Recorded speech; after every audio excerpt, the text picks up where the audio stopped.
Good morning, good evening, good afternoon, everyone. Welcome back to the live VIP stream. We just wrapped up earlier today with a ladder session of some kind. It was a little bit of a smudge ladder session, but it's all good, just all good. So we finished the ladder, and now we are back. We're back with some Final Fantasy 14. Hello. Hi, Stan. Hello, Papi. Hello. Good to see you. Good to see you. Good morning. As we are looking to progress the story. We're looking to hopefully finish and get past all of this and put it behind us and never speak of it again. We'll get into it once Koopa shows up. Once Koopa shows up, we will get into it. Until then, though, good to see you. Again, we are still in Stormblood, which is the second expansion of the main of Final Fantasy 14, and we are nearing the conclusion. I want to say we're like maybe 75% of the way. We're in the second last zone, and hopefully we can enter the final zone today. Hopefully we can get there. Hopefully we can advance on. We'll see. Also, again, we've been laddering a lot as of late, and a lot of that is because of the eventual show match. We are having a Big Brain Bouts show match this Friday, and I believe the player that I'm going to be up against is going to be announced shortly. And I'm a little bit nervous, and especially because of the matchup, so I'll do my best. I'll show good games for the fans. I'll do my best. We'll see. Until then, though, getting ready. Until then, what are you gonna witness? I'm not alone. I'm joined by the one, the only, the Koopa. Hello.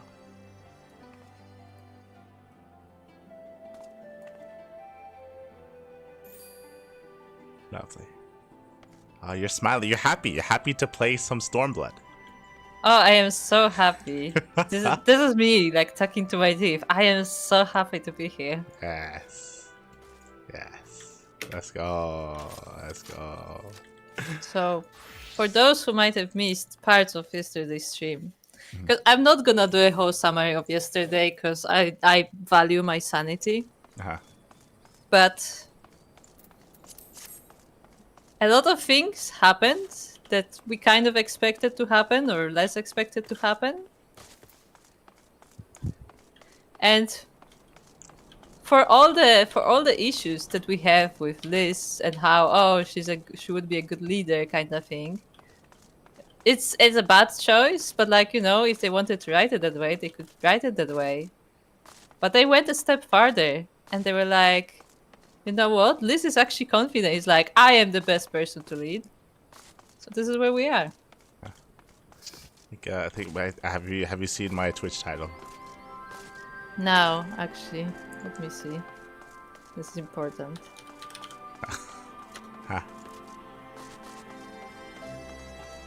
I'm not witty enough to make good titles, but Light always has one.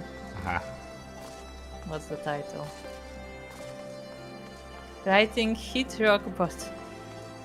Time to call in Estinien. Yes. See, the problem is we already hit rock bottom when we were back on the steps. So now we are underground. Yes. We are underground already. We are. It's time to call in Estinien so he can save us. Will he save us though? Call him in. I mean, one hope I have for Estinien is what you said last episode, is that like he's gonna make sure that Alphino does not get ruined, or to put it differently, does not go astray. So it's gonna be really random if they write that for Alphino, just because like right now, like they were just touching on some more emotional stuff with LSA, so it'd make more sense for her to continue down that road, because they touched on that in the last zone, you know, with everything with Gabo and stuff. But they didn't. Yeah, they completely like they basically used it as a crutch and then threw it to the trash. Like they just used it and discarded it. Yeah. So it was very poorly done. But I noticed something I actually didn't mention, which is actually something like I would give them props for putting it in. I don't agree with the execution of it, but like at least they tried to do something with it.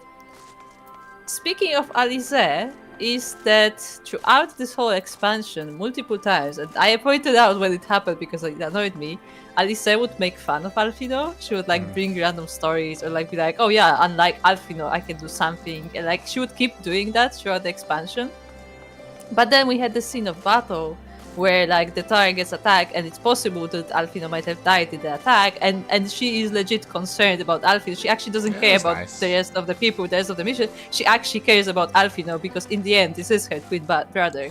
Well, that it was there were, when it comes to how they handle that scene, it was nice what they did with her. It was nice what they did with Rauban. Like the way that he like centered her, the way that he he spoke to her like, hey, look, I know there's a lot going on right now, but like there are other people that need our help. Okay, I understand you're looking for your brother. Like and like he had like that was like a leadership scene for him, right? Like, yes, which was nice. It was nice because we don't get, because we mentioned this before. We're not getting enough of that, even though he's meant to be the fucking general of this army and this whole fucking thing.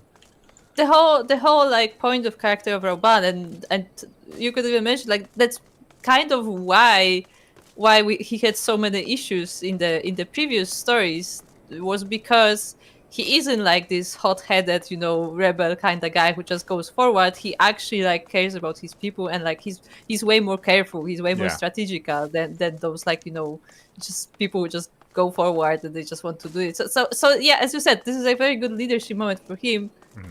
But again, I just like that they wrote Alice because she's always like very confident, almost to the point of arrogance. I like that they wrote her a moment where she's genuinely scared, because that was the thing. Like she was in panic.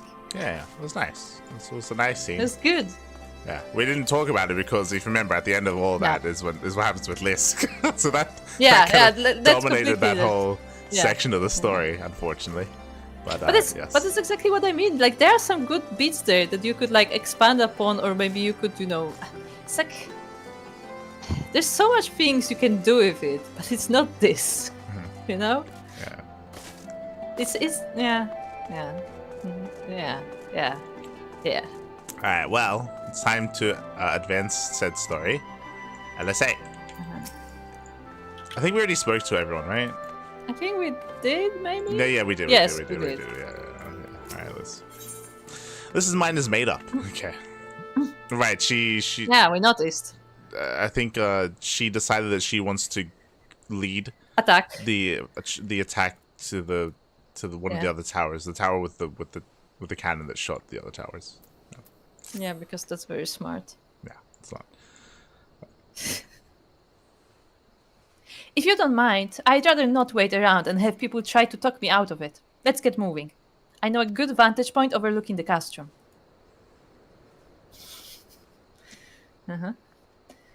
New Crep's Hope. The ship stranded on the rocks to the east of here. It shouldn't take us long to get there. Oh, but there might be some ancient golems guarding it. Or that might just be an old wives' tale. Either way, it's worth the risk. Liz, Commander, I pray you proceed with all due caution. Do not hesitate to call upon us if needed. To reach the ship, she's like, acknowledge, moving on. To reach the ship, we'll have to scale the cliff face. I'll get some climbing gear and meet you there, alright? So, if this is how they're gonna do the story, if this is how they're gonna do the story, I would imagine, because we spoke about how this is like LARPing as a resistance fighter. But by the end of this story, I would imagine that it's going to end with her passing her leadership role onto Mango. I guess that's how they would wrap that up, because as we mentioned, the problem is that by no means do we believe that she's going to stay in a leadership position after this expansion, because she's probably going to come with us. So she's probably going to hand that over to like Mango, right? Like that would make the most sense. Like given what we're given with here, with her now being the leader, it will make sense if she passes it to Mango at the end, right? Yeah. Which again isn't good, but yeah.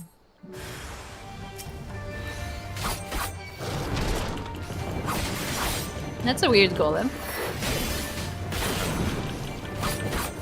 golem pack.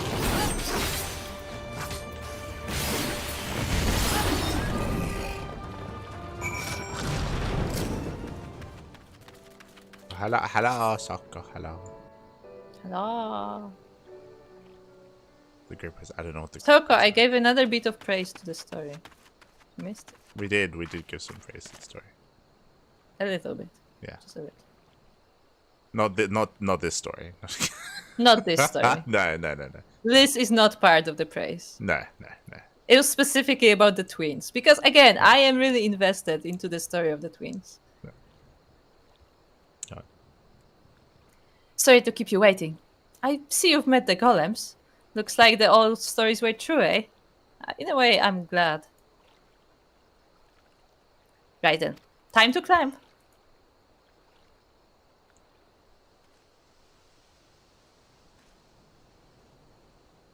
Okay, so what gear do you have? I have a rope.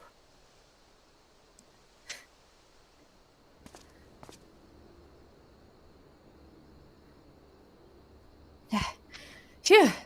That took a bit more out of me than I expected.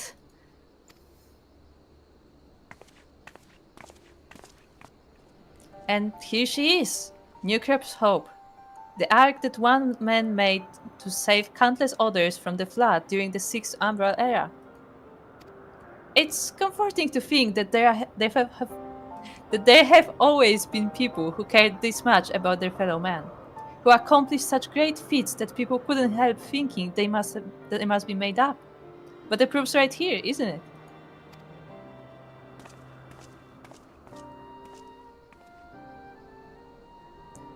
I don't just mean the ship, you know.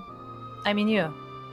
Long before anyone started calling you a hero, you were there for those in need. You did things for people when you didn't have to. Sometimes even when they didn't want you to.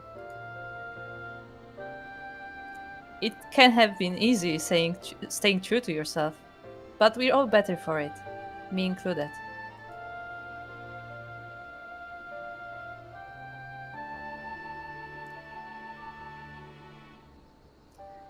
I'll never be a leader like Conrad, or Hen, or my father.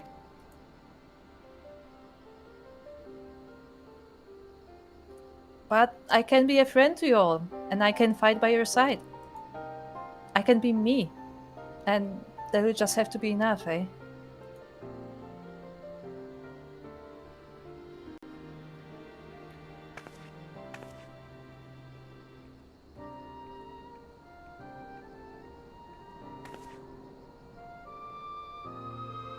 Strange to think back on it. If we'd been standing in different places, or if the shell had struck the tower differently, it would have been me instead of Conrad. Or maybe both of us. What kind of monster murders their own? Is that smoke from Castrum Abania? Wait, it's coming from the cannon!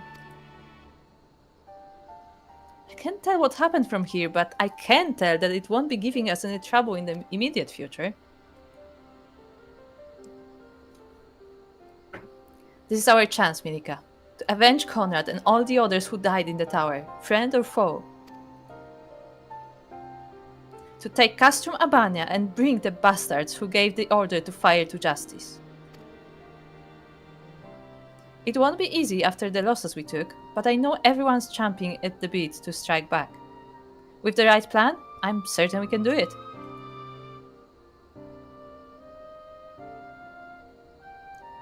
We have to tell the others.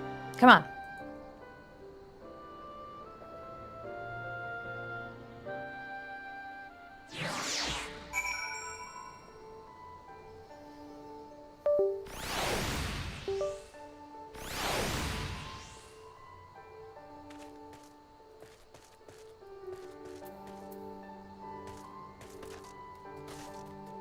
Are you muted? Here.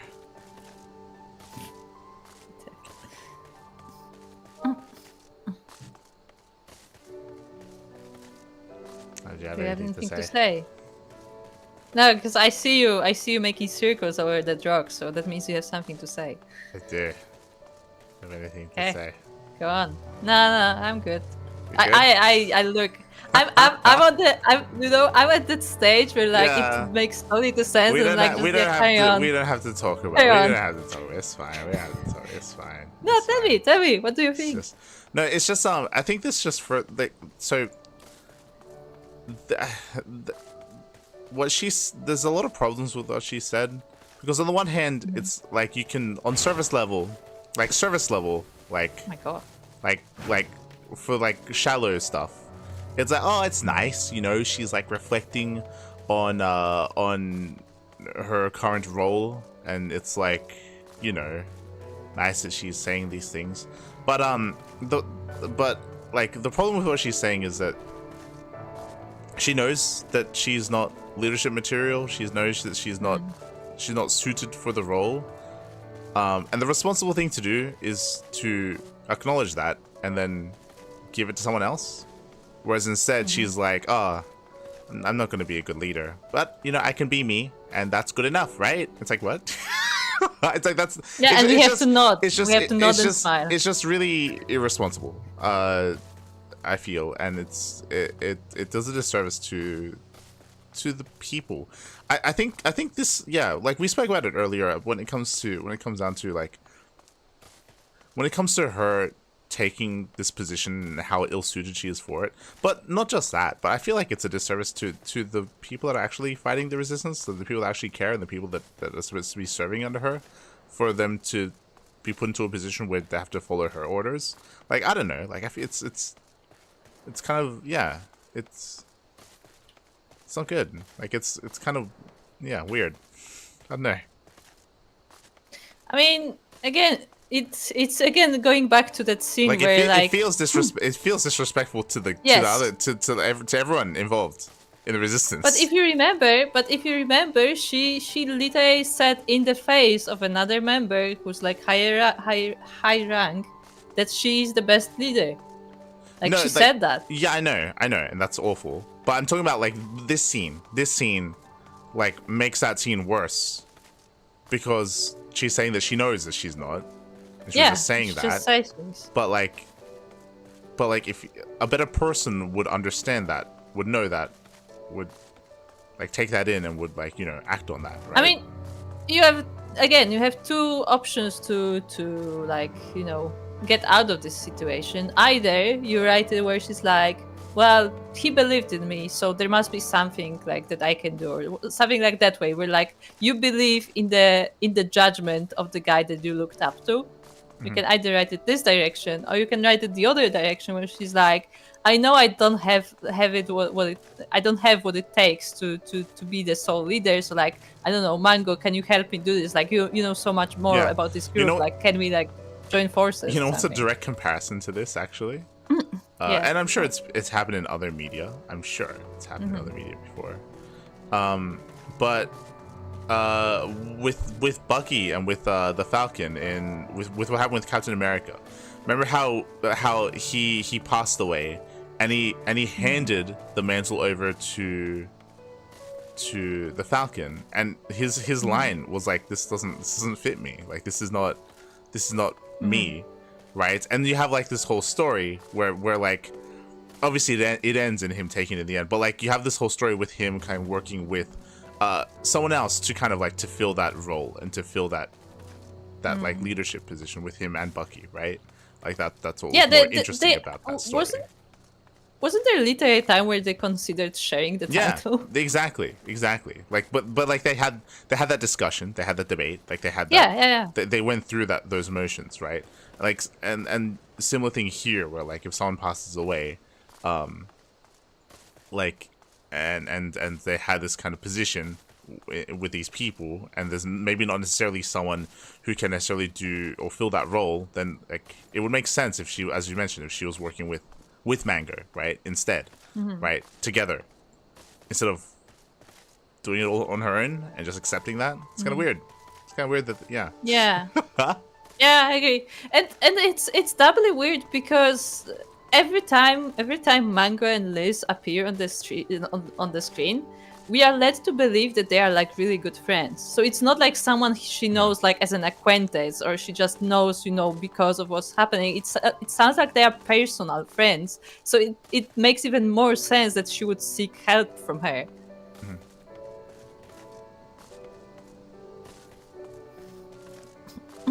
So yeah. I mean, we even had it. I want to say you kind of had it already in Final Fantasy, right? Am I crazy? With Alphino? With Alphino and Yeah, like, I was gonna bring it up that like that's the other example where Alphino said he doesn't want to be the leader anymore. Yes, he literally didn't want to be the leader anymore, and he wanted to make it like a group thing instead. In the end, he did become the leader, and in the end, it was pushed on him. But that's because he does have the skills. Yes, exactly. But like, even though he had it, because he was lacking confidence in himself, he was willing not to take it. Right? He was willing to be humble and not to take that position, not to take that role, and leave it to someone else. Right? Like that's the difference between the characters, is that and that is why he's my favorite character. he didn't jump at the chance to lead everything, partially because like he went through his own struggles and stuff like that, right? Yeah. And that was, in the end, that was kind of more thrust upon him, but like that just makes for a better character, right? Yeah, no, I agree. Like, I was gonna bring it up, but like I wasn't sure about bringing it up because in the end he did become the leader. But like, that was matter. exactly the scene I was thinking about, where like he was like, I don't want to be a leader. Like that's too much on one person. Like I don't think that's a good idea, and like that's fair. Well, he didn't want to because of what happened with the Crystal Braves, right? Like, exactly. But that's what I mean. That like he realized that he cannot, command this entire like army of people on his own. Yeah. What, Soko? When in doubt, eat the lid. Oh wait. No. But yeah, that's. I think maybe that's a better example, just in a way, just because it's already been done in the story. Yeah. Like already in Final Fantasy in Heaven's Ward, or that might have even been like post like Storm, like a little bit like post like Realm Reborn to Heaven's Ward stuff. But but even because that's something that literally happened. You could literally have Liz refer to that. Yeah. I guess she doesn't know everything, but she has seen what Alphino... Actually, hold on. Was Liz there when Alphino was rebuilding the Scions? I think she wasn't present. No, remember, she was a Papademo. She was a Papademo. Yeah, so she doesn't actually know what happened, but like Alphino could have stepped in. They would like, tell you. You can write it. They would told her.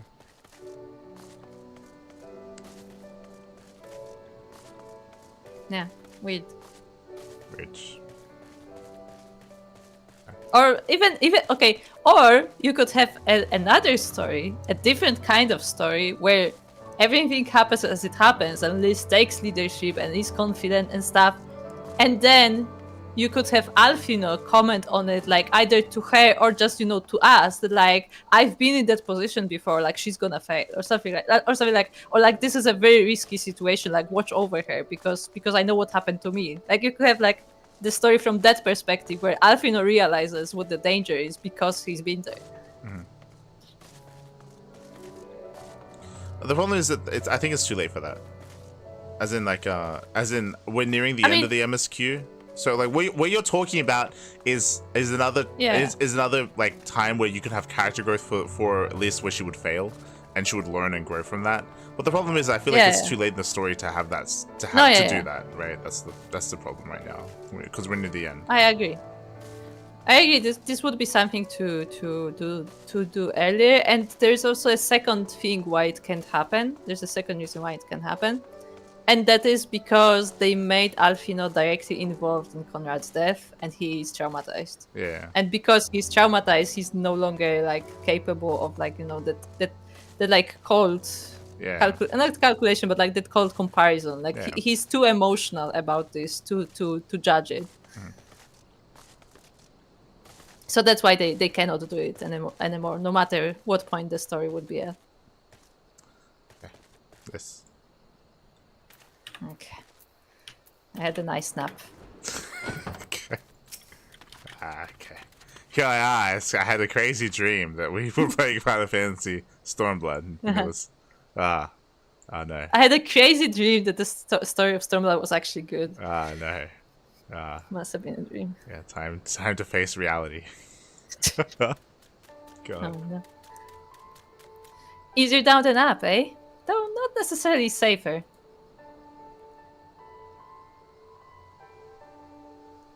Anyway, no time to rest. We need to convince the others to strike now, before the Imperials have time to fix their cannon. This is not willing to let this opportunity pass you by. There's no time to lose, Mieka. General Alden needs to know what we saw. I still can't get used to them not calling him Rauban. It is kind of funny, because it says Rauban on his head, but everybody says Alden. Yeah. Well, like, Alden doesn't sound like Rauban. Just doesn't sound like it.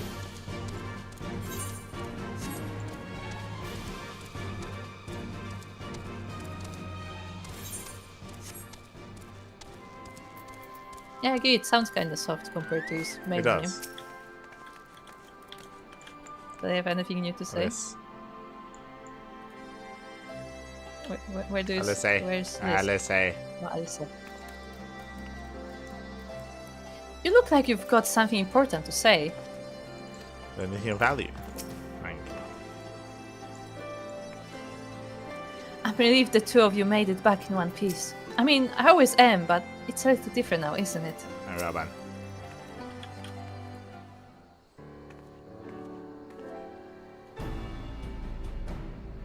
You have returned. I only hope you bring good news. I don't know why we were the scouting party. Why were we? I just realized. I thought we were gonna go and like assault or something. No, it was just scouting. Why did we do this? I don't know. We scaled. Go on. Go on. It's gone. I stopped asking those questions. Why were we the scouting force? Why could someone not have done that and then like link rolled us? Why did we do that? Why did the leader of the resistance go on a scouting mission? Because she does not understand that she can delegate tasks.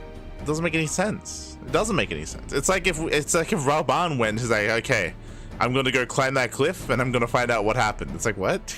Like what? Yeah. What? No, you get someone else to do that. But what if they fall? Go on.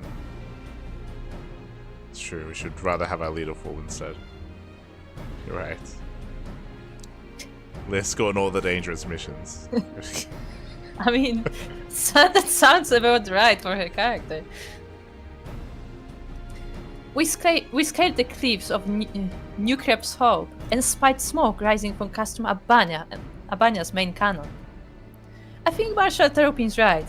They didn't fire again because they couldn't. The cannon seems to have been disabled somehow. Just before we move on, it was a nice little world building tidbit that they added, that there's an arc there. It's as we mentioned before, or as I was mentioning before, how it's nice, but it's also kind of weird lore-wise. The fact that there have been like what 7 different calamities, each one world destroying, they just keep happening. And yeah, they just keep happening. I don't know if they're on a regular basis. I don't know if they're like, it's another every month. years. We got another calamity coming up. So like, I don't know how, like, if it's in the set schedule or anything. Don't know why they keep happening. Don't think they've explained that fully. Maybe they just live on a very unstable planet. I mean, this isn't Earth. No, sure, but like, as in all Take these. the end of the world. I mean. Yeah, it's like it happens quite regularly, which makes it less special. But also, like, are they related, or do they just happen? Because like, remember the calamity that we just had wasn't nature. It was that was man-made. Yeah, it was a primal breaking out of it was Bahamut breaking out of a prison like out of the moon. He broke out of the moon. Is that Bahamut or Dalamud? Bahamut, Dalamud was the moon, I think. Okay. I don't know.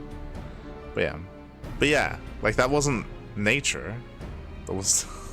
Yeah, that was man-made. Yeah. So it's just a world-ending event. They just happen. All the time. Apparently. I guess. It'd be Like, nice how to, many calamities? It would be nice How to, many calamities do they experience in a single lifetime? It would be nice to learn about them, is all I'm saying. It'd be nice to learn about them. You know? Like, we heard Yeah, about you, that. you Hey, would look, think that's, we that's would know. by now, I feel, yeah, like as in, it feels like a pretty big part of the world of Final Fantasy, and it's kind of weird that we don't really know anything about it. Like we've heard like a little bit about some things here and there, but it's not like it's not the main point of the story. But I feel like we should probably know a little bit about the history of this universe. If it's like common knowledge, then we should probably know as like Yeah. the citizens of the place. Yeah, it's just kind of weird that we don't know. That's all I have to say. But it's just kind of weird that we don't know. Like as the player, we don't know. Yeah. She's like, oh yeah, look, it's like Noah's Ark. You know, that happened during the 6th calamity. Yeah, that was like 20 years ago. Yeah. My grandma was on that arc. Is that okay? Okay. Oh, okay. I will say, back when we had the cinematic with the cannon, I did notice the very out of place ship. I was like, hold on. Because it was there. It was like very, like, it was distinctly different than anything else in that area. I was like, what? Then we must attack Castrum Albani at once. It could still be a trick, but if it isn't, we may not get a better opportunity. Bluntly, General, if it is a trick, it is an utterly baffling stratagem. Had the Imperials wished to wipe us out, they could simply have kept firing. Be that as it may, we need not risk everything to seize it. I say we dispatch a small contingent to infiltrate the castrum and secure control of the weapon. If the enemy is preoccupied with repairs, we may be able to take them unawares. If, on the other hand, it is indeed a trick, our token force will prove an elusive target, and we will still at least know the cannon is operational. Either way, it seems well worth the risk. But how are we to infiltrate the castrum? In anticipation of a day such as this, men and women under my command have labored long to cultivate a network of informants throughout Girabania, including Radiata.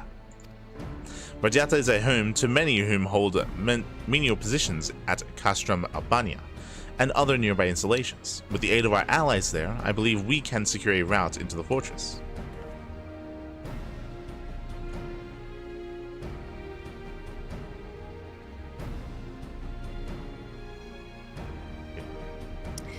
The Resistance will handle this. You may have recruited those informants, but they'll be just as happy working with fellow Alamigans. And at the end of the day, it's our land, our responsibility. Let us do right by Conrad.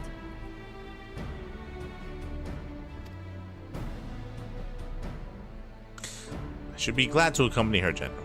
As would Alisaie and Light, I'm sure.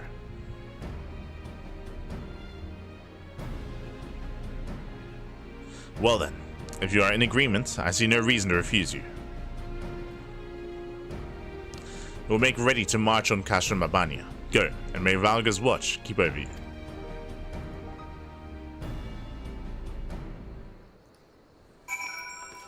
Hold on. One thing. So, why would informants behind enemy lines talk to someone they don't know? They'll be informed. It's fine. Ah, okay. Let's see, because everybody uses link shows, right? Yes. Unironically, yes. Just call them up. Never been a fan of Noah, as he was my arch enemy. I see what you did there, Estinien. I see what you did there.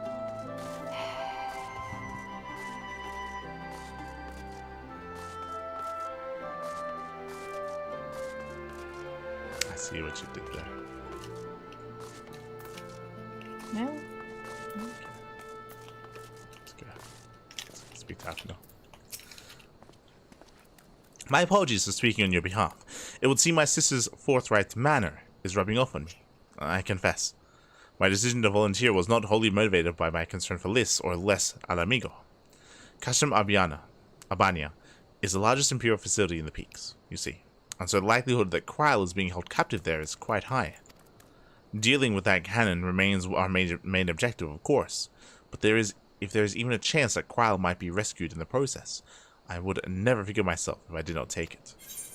It's like, oh, remember Kryl? Ah, right. Do you remember Kyle? Why has she never been brought up in any of this? I feel like, Yeah. like what? I mean, it is true that out of all the people, Alfina would care about Kyle because he's the most connected to her. No, it's not about that. It's like, okay. Yeah, it's very important for the operation. I agree. It's important. Yes, it's important to bring up during the meeting, right? If bringing the reason why you have a meeting with a bunch of people is so they can do stuff like that, so they can bring up different perspectives or different things that maybe someone didn't think about. And so the idea of him stepping in and interjecting and being like, and even not even just like suggesting that he go to help fight, to help liberate, or to be a part of the operation, to bring up the fact that whoever goes on said mission, be aware that we are, a couple of our own were taken prisoner. We don't know why. We don't know what the purpose of it is yet. But it's likely that this is where they are held. Yes, exactly. Also, it's kind of weird that we aren't being notified by Thancred, because Thancred apparently he knows all of this. We know that he knows all of this, but he hasn't contacted us, even though link pearls exist. So maybe link pearls use magic. No. Maybe they're making the genius pose. Nah, I don't think link pearls use magic. I don't think that's true. I'm pretty sure he's already used link pearls already at this point. But no, yeah, 100%. I think we have actually already used link pearls with him already. I think so. Yeah, we have. So like to bring it's important to bring that up, like regardless of just so everyone knows, everyone's informed to look out for that sort of thing while conducting the operation, right? Like it's just kind of weird they didn't bring that up. It's not something. Yeah, I feel like that would be important because I mean, if for no other reason, the fact that like there may be hostages inside the building that you're planning to attack may be kind of important. Well, not just that. I feel like I don't know why we haven't had a discussion on why she was taken and not just killed. Yeah. Right? Yeah. Like we as someone who has outsider information know that it's probably related to like collecting ether and experimentation and stuff. But like, do our characters know that that's a possibility? Do we? I mean, I feel like that discussion should be had. If you remember, like our characters don't know shit because they were with us in Doma and we arrived and we just were told that Kra was taken and that's all we know. Well, like I feel like there's. In general, it's nice to have dialogue between characters and nice to have them converse with each other and talk about events. I just realized we didn't even talk about what happened to the brute. Like that's important to have a discussion on because I feel like it's good to inform everyone and to have their opinion on it, to hear what people think about what's happening. The fact that apparently there was experimentation done on one of their own Imperial soldiers and turned into like an abomination creature. Like, that's kind of concerning, and I feel like that's something that's worth discussing. Do you think we're supposed not to realize? No, it was obvious. No, it's clearly obvious. Yeah, it was obvious to us, but I mean, lore-wise, are our characters supposed to not realize that it's the same person? No, I think lore-wise we know. I think lore-wise we know. Okay. Yeah. So yeah, it's kind of weird that like I mean, it doesn't even matter if we don't know who it is because we know that like something happened to this being, right? This individual. Yeah. I just want everyone to talk more to each other about the actual important about what's things. happening. Yes, about the important stuff. Yes, that would be nice. Alfina is ready to lead the way to Radiata. So, to review, we are to travel to Radiata, where we will meet with a contact recruited by Marshal Taropin's agents. I took the liberty of reviewing intelligence reports while Light and Liz were away, so the settlement is not wholly unfamiliar to me. As the Vice Marshal indicated, the vast majority of the populace is employed as menial labor in either Specula Imperatoris or Castrum Abania. Perhaps as a result of this, the Resistance has long struggled to make inroads there. Aye, you have the right of it. They got a better deal than most Alamigans, feeding off what scraps the Imperials gave them. Damned if I know how Marshal Tarbrin's agents got one of them to turn his coat. I understand your disdain. I do. But I also understand the desire to look after their families by any means necessary. Our contact is a Rogadan woman. She will ask us a question. After we answer with courage, she will know us as friends. Courage, right. Put together a squadron, Mango. We'll need them soon. With me, my friends, and be ready for anything. Quest over here. I'm trying to remember, when was the last time we marched to enemy territory with Alfino? There was a quest like that, right? Sure. When was it? What do you mean? Was it another custom or something? There was a quest where we also had to like go into enemy territory and we just like walked in. I don't remember when it was. And that's happened a lot this expansion. Not this expansion. Earlier than that. Okay. No, I don't remember. Brazenbrook. Brazenbrook needs to help with a rather delicate situation. Hey, you're that adventurer everyone's been talking about, aren't you? And just the man I wanted to see. You have a bit of spare time, I hope. It seemed a bloody miracle we managed to take Alagiri without spilling a drop of blood, but it was all thanks to one man, a man the Alliance would very much like to speak with. Getting him to come in for questioning, however, has proven more difficult, more trouble than we thought. It's not my place to be dealing with this, to be honest with you, but I think it'd be best to resolve the matter quietly if possible. Things could get messy around here if the Alliance or the Resistance start kicking up a fuss. I'd like to draw attention if I leave my post, but you adventurers are free to move about as you please. So what do you say?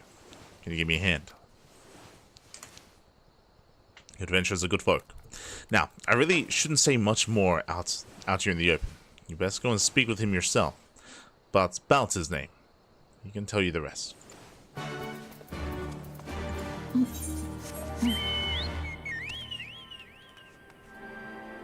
We should ask about him.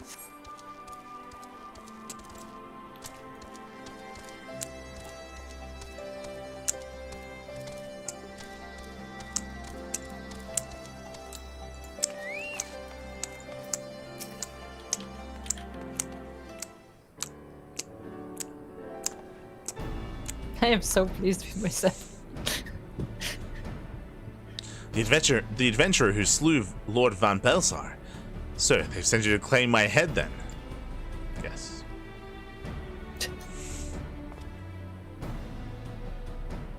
Brazenbrook sent you to help.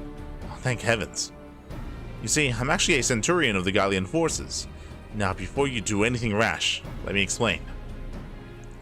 When I learned the Allied forces' approach, I knew we had no way of repelling them. So I ordered all my men to retreat from Alagiri. I then planned to turn myself in, but I ran into certain complications. I can see you're unconvinced. Tell you what, why not ask the villagers about me? When you can hear what they have to say, I think you'll come to understand why I couldn't turn myself in. Why don't you just tell us? I don't know and then why we can judge if we believe it.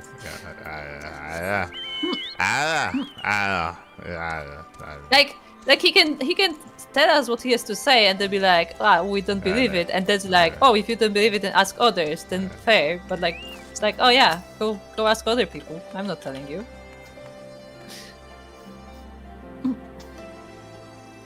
Bout? The place wouldn't be the same without him, and we certainly have no intention of sending him to be butchered by the Alliance. Oh really? That's what they have to say? That's great information. It's like, oh, they like him. That's why he's here. Yeah, that's it. Where'd you hear that name? I wouldn't have anyone speaking ill of him, unless you're looking to pick a fight. You'll keep your mouth shut. There's another person here. Oh, it's Frankie. Yeah, it's fine. What do you want with Bat? He's not in trouble, is he? We already told the Alliance scum they can't have him.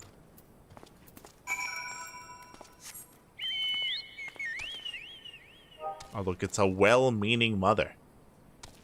Not to be confused with the not-so-well-meaning mother. Oh, no. And there's a lonesome lass. Ah. That. There you are. Now do you see the cause for my hesitation? In light of the reaction to my being arrested, the Alliance has allowed me to remain here for the time being. But for all intents and purposes, I am a war prisoner. The villagers initially meant to keep me hidden, but harboring one's enemy is a serious crime no matter whose side you're on. I've heard what the Alliance does to those who keep the Guardians, who help the Guardians. Stuff of nightmares, I tell you. My execution is assured the moment they take me into custody, but if the villagers should take arms in protest, they don't deserve such a bloody fate. Brazen Brook has made a valiant effort to assuage the people's anger, but there's only so much a man in his position can do. I know how strange this may seem, but I want you to convince the people of Alagiri to allow for my surrender. I am very confused by this quest. Because if people speak well of him and he wants to willingly like give himself up, then wouldn't it make more sense if rather than negotiating with the villagers to give him to like let him go, wouldn't it be better if we negotiated with the Alliance to not kill him because it looks like he actually has done some good work as well? I'm pretty sure that's what's going to happen in the quest, to be honest. Yeah, like, but my point, wouldn't that be the first? Yeah. Wouldn't that be the first course of action to like negotiate? Because it sounds like the village actually like holds him in high regard. Then maybe he shouldn't be executed. No, that's the course of action that we would take. This is all from his perspective. Like this is what he believes.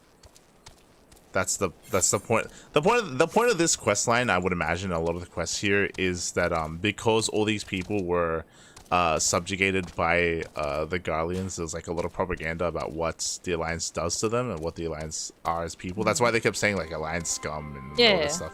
So that like obviously that's the point. And the point of the quest line is most likely going to be like, hey, like we're not gonna murder you. we just remember what did Brooks say? He just wanted him to come in for questioning. He wanted to like figure out what the hell's like to question, like to ask him what's happening. It wasn't to kill him. And that's probably what the quest is gonna go through. Like what you're saying is probably what's gonna happen. The reason why that's not how it's framed is because we're not the one doing the quest. He is he's obviously framing it in a certain way. The quest is probably gonna go in a different direction and try to help the people here understand that like what they've been told about the Alliance isn't actually true, and like we can work together and all that stuff. Like that's probably what all that's gonna be about.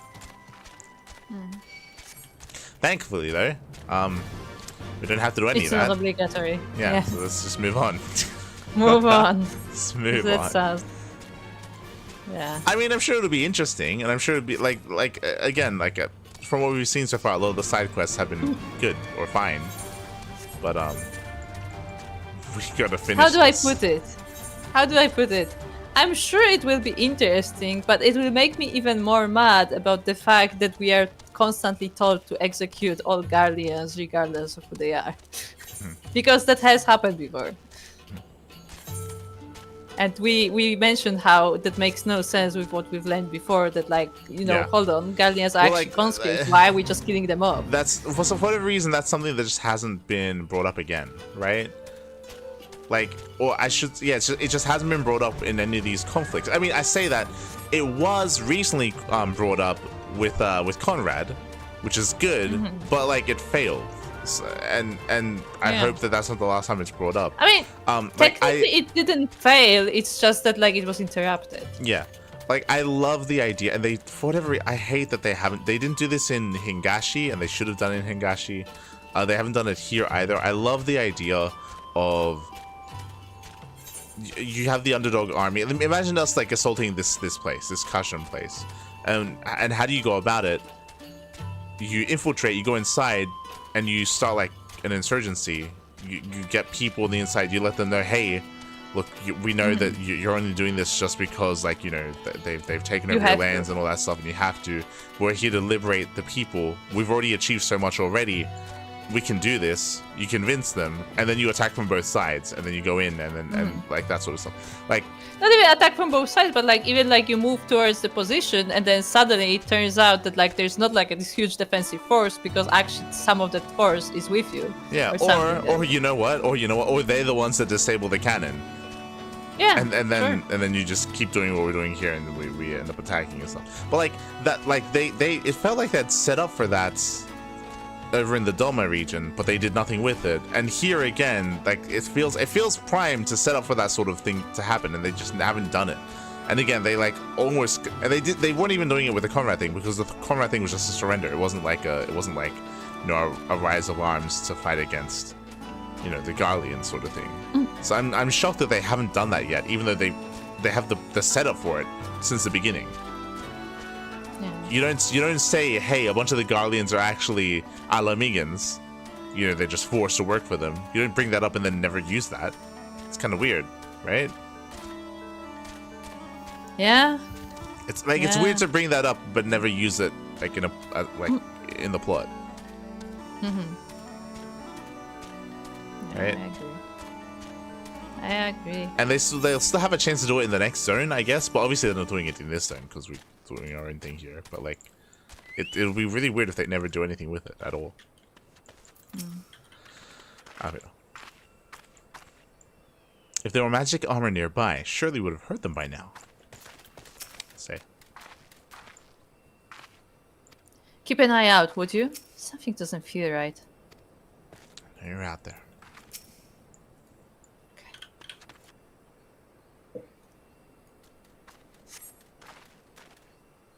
See? What did I tell you? Let us continue on to Specula Imperatoris. This one is actually disconfident.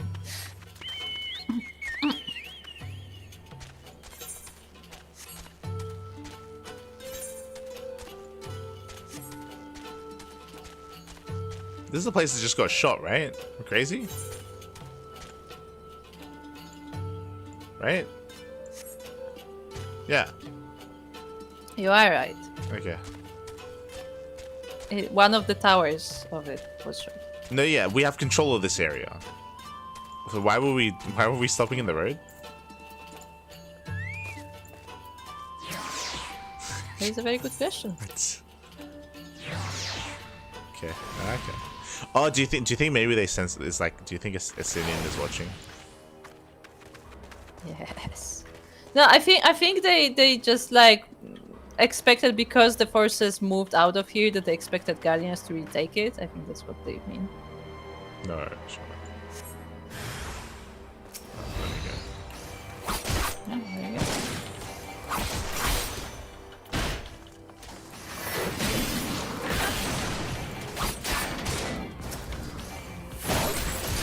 Ah, Soko is here. Oh, hello, Saka. You look I thought Soko is an NPC that just is running into the fight. That's not just Soko. Sako is our Estinien, okay? It's watching over us. Yes.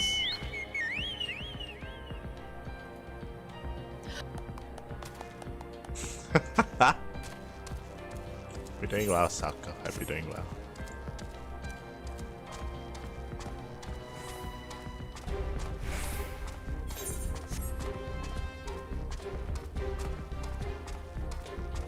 White Griffin.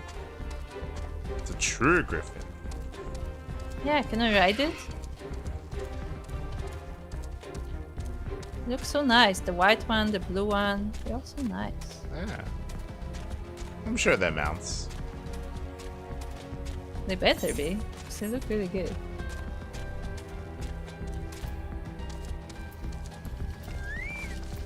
This. Nothing to it. I say. Phew, that would have been an unceremonious ending to our tale. Of course, there are still soldiers lurking about. Fortunately, there were no match for Liz. Come, Radiata is not much further. Of course, in light of our recent encounter, it would be prudent to proceed with caution and remain vigilant for Imperial forces. And that is why we will walk the main road dressed in the most flashy clothes possible. Yes. Okay. This is not how we infiltrate enemy territory, like walking down the main road. Yep.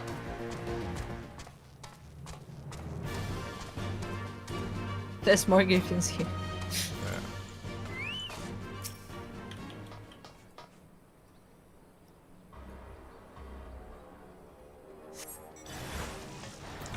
Oh, hello. Oh no, they snuck up on us. Yeah, I was gonna say, how do you sneak away with this big of a bug?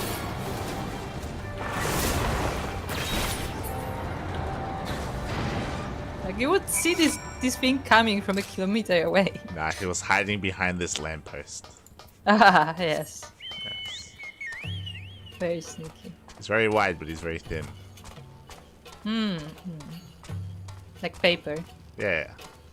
It's like a character in Paper Mario. Uh-huh. It just turns and it's actually flat.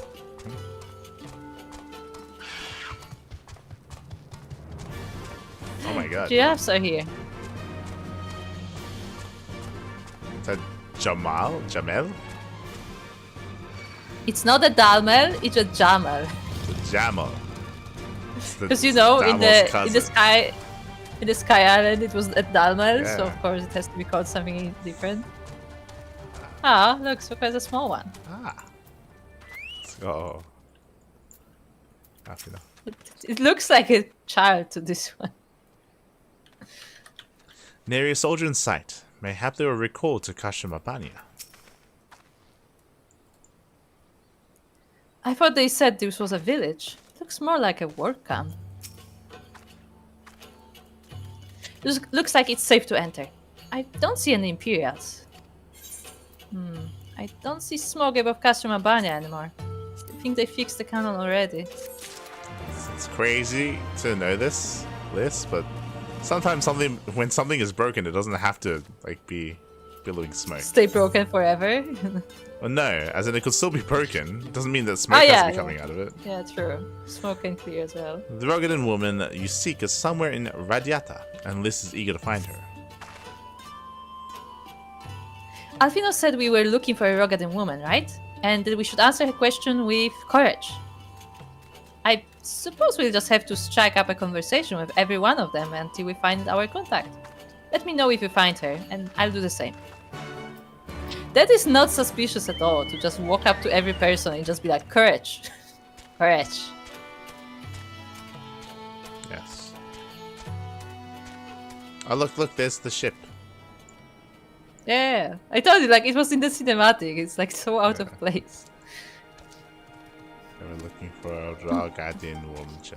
Yes. Oh, hello, Alyssa. She has to be around here somewhere. And I have to look for Alfino. Yes, I'm sure he's there. With his best thinking face. That's Abel Ant. Ah! He can carry a lot. Look at this. And like? No, me either. What's a leaping doe? Okay. Don't know you. Why have you come to Radiata? Tell me about yourself. Tell you about myself? You really are a stranger here, aren't you? Too much talking get a person killed.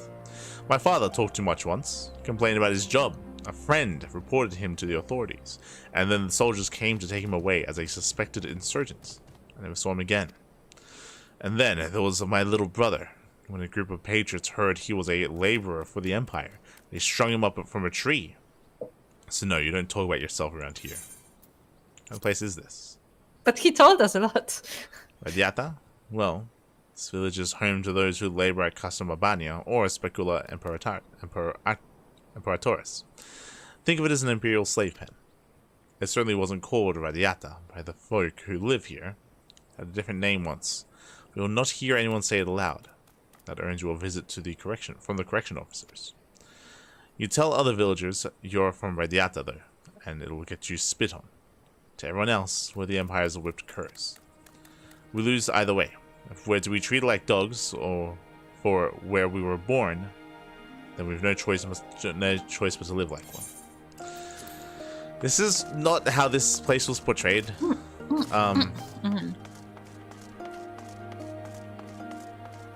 This place was portrayed like a place worth being and worth living. Did you get that impression? Because Remember, it's not as bad. They literally said that they had a hard time, like, getting contacts here because the people here were better off than others because they were working for the two main facilities. So the people here are being treated better. Yeah, and they were actually like fed and stuff. Yeah. Oh no, you get the idea that they were treated like in a more luxurious way. So then there's more reason for them. No, I wouldn't say luxurious. Oh, quote unquote I wouldn't say luxurious, but like, you know, they were, basically we were given the impression that like they were taken care of because they're workers, so like they have to be like fed, they have to like have their basic needs met just so they can keep working. And because of that, they would be not unwilling to turn on the Guardians because they're being treated in a better way and they don't want to lose that. But because of this interaction, it's like a complete 180 where it's like, no, actually it's awful here, it's terrible here.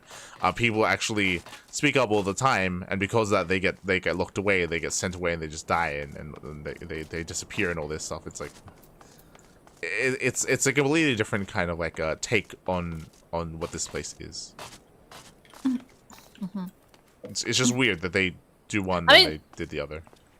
I mean, it's also like, if you remember, the only person who said that was Mango, and even the other characters said that like we know this is the opinion they have, but here's this and this. So maybe it's just like that. This is what people from other villages think of them, but in reality, it's very different. I would say no to that just because it doesn't seem like it's difficult to get here and get information about this place. Yeah, that's true. Like if that is exactly what I was getting at. Was like, oh, you don't talk about yourself here, but like we know his whole family now. Okay.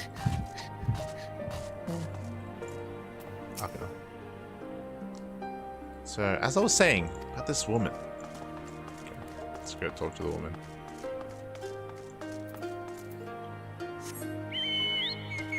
Why is there only one?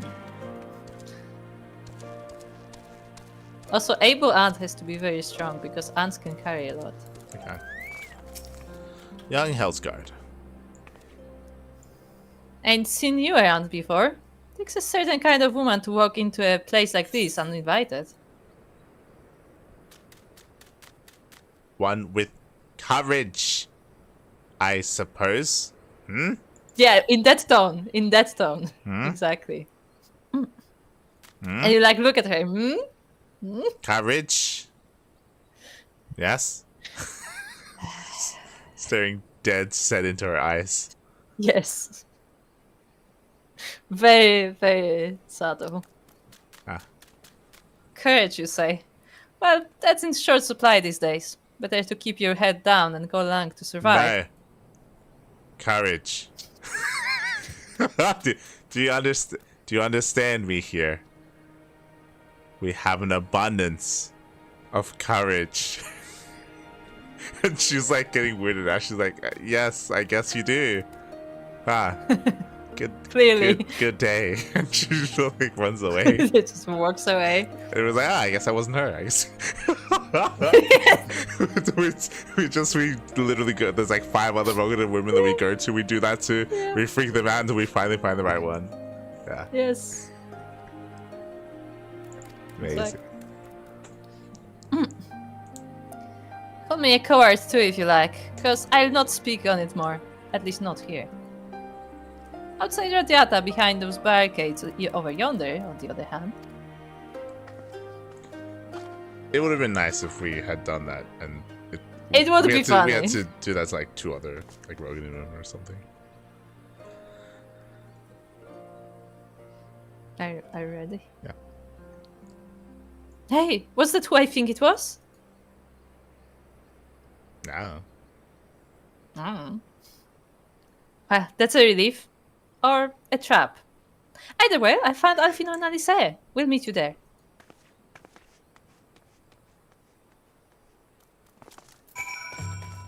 I'm glad we got cinematic just to see this running. That was really weird. That cinematic was literally just her running in and running away. Someone spent budget just to have her run into the scene, say a line, and run out. Look at how What? Look at how massive this thing's eyes are. It looks like it's having allergy, and his eyes are just red because of all the pollen. I may have hay fever. Sweet to the Hell's Guard.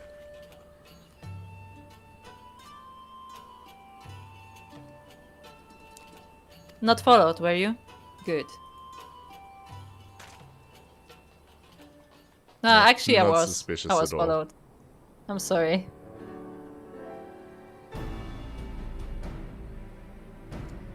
That all of you, is it?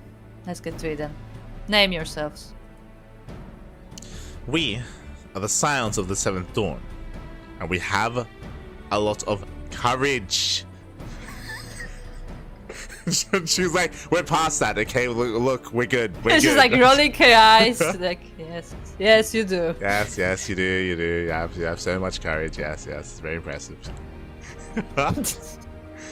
Friends of Marshal Terrapin, He also has a lot of courage. who also has a lot of courage. I'll say it's like, I think. I think she got it. think we got the right person. It's okay. Still just like looking at her. Like intensely. Yes. Intensely. Name Stark. Starkwold. The rest you know, or we wouldn't be here. This is about Specula Imperatoris and the canon, isn't it? Just so. Can you tell us what happened?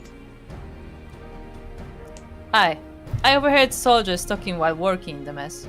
The cerulean pipeline fueling the cannon was destroyed by an unidentified male insurgent, they said. How did they know he was male if they didn't know who it was? Like, they didn't see him. I guess they saw him, technically. So, this is your line. One man single-handedly disabled a cannon. That beggars belief. Nevertheless, that's what they said. It took a while, but they finally put the fires out, and the engineers have been working day and night to repair it. Wish I could tell you more, but the incident had everyone jumping at shadows and afraid to say much more. To make matters worse, the Alamiga help have been sent home indefinitely. So the cannon could already be fully operational. We need to sneak inside Castruma Banya to ensure the cannon is no longer a threat to our troops. Can you help us? What I don't like about what just happened here is that it sounds like the cannon was disabled. It's been like a week. She said that they've been working days and nights. Day and night? Yeah. Yeah, days and nights, like plural, as in like multiple days and No, multiple nights. it said singular. She said singular. Well, like this, as in, But still, it implies that it's been a while. yeah. What? Like what? Yeah. Yeah. Yeah. Look, it was a very long road to get here, okay? Ah. It took us a week to reach here, this place by foot, by the road. Aye, that much I can do. I've pieced together a map of the interior over the years, and I know for a fact that there are multiple points of entry. Impressive. If we split into several groups, we may improve our odds of reaching the fire control center. We may be few in number, but I have faith that we can see this through.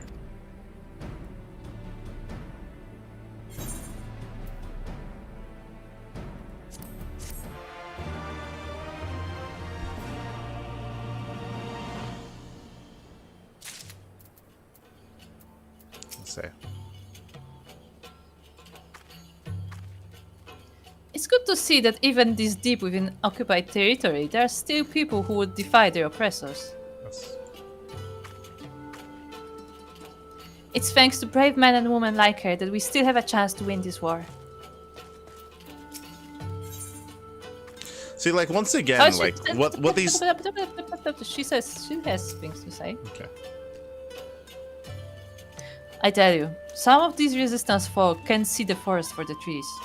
Ambushing the occasional Imperial patrol won't change a damn thing. Infiltrating their castrums and learning their secrets, on the other hand.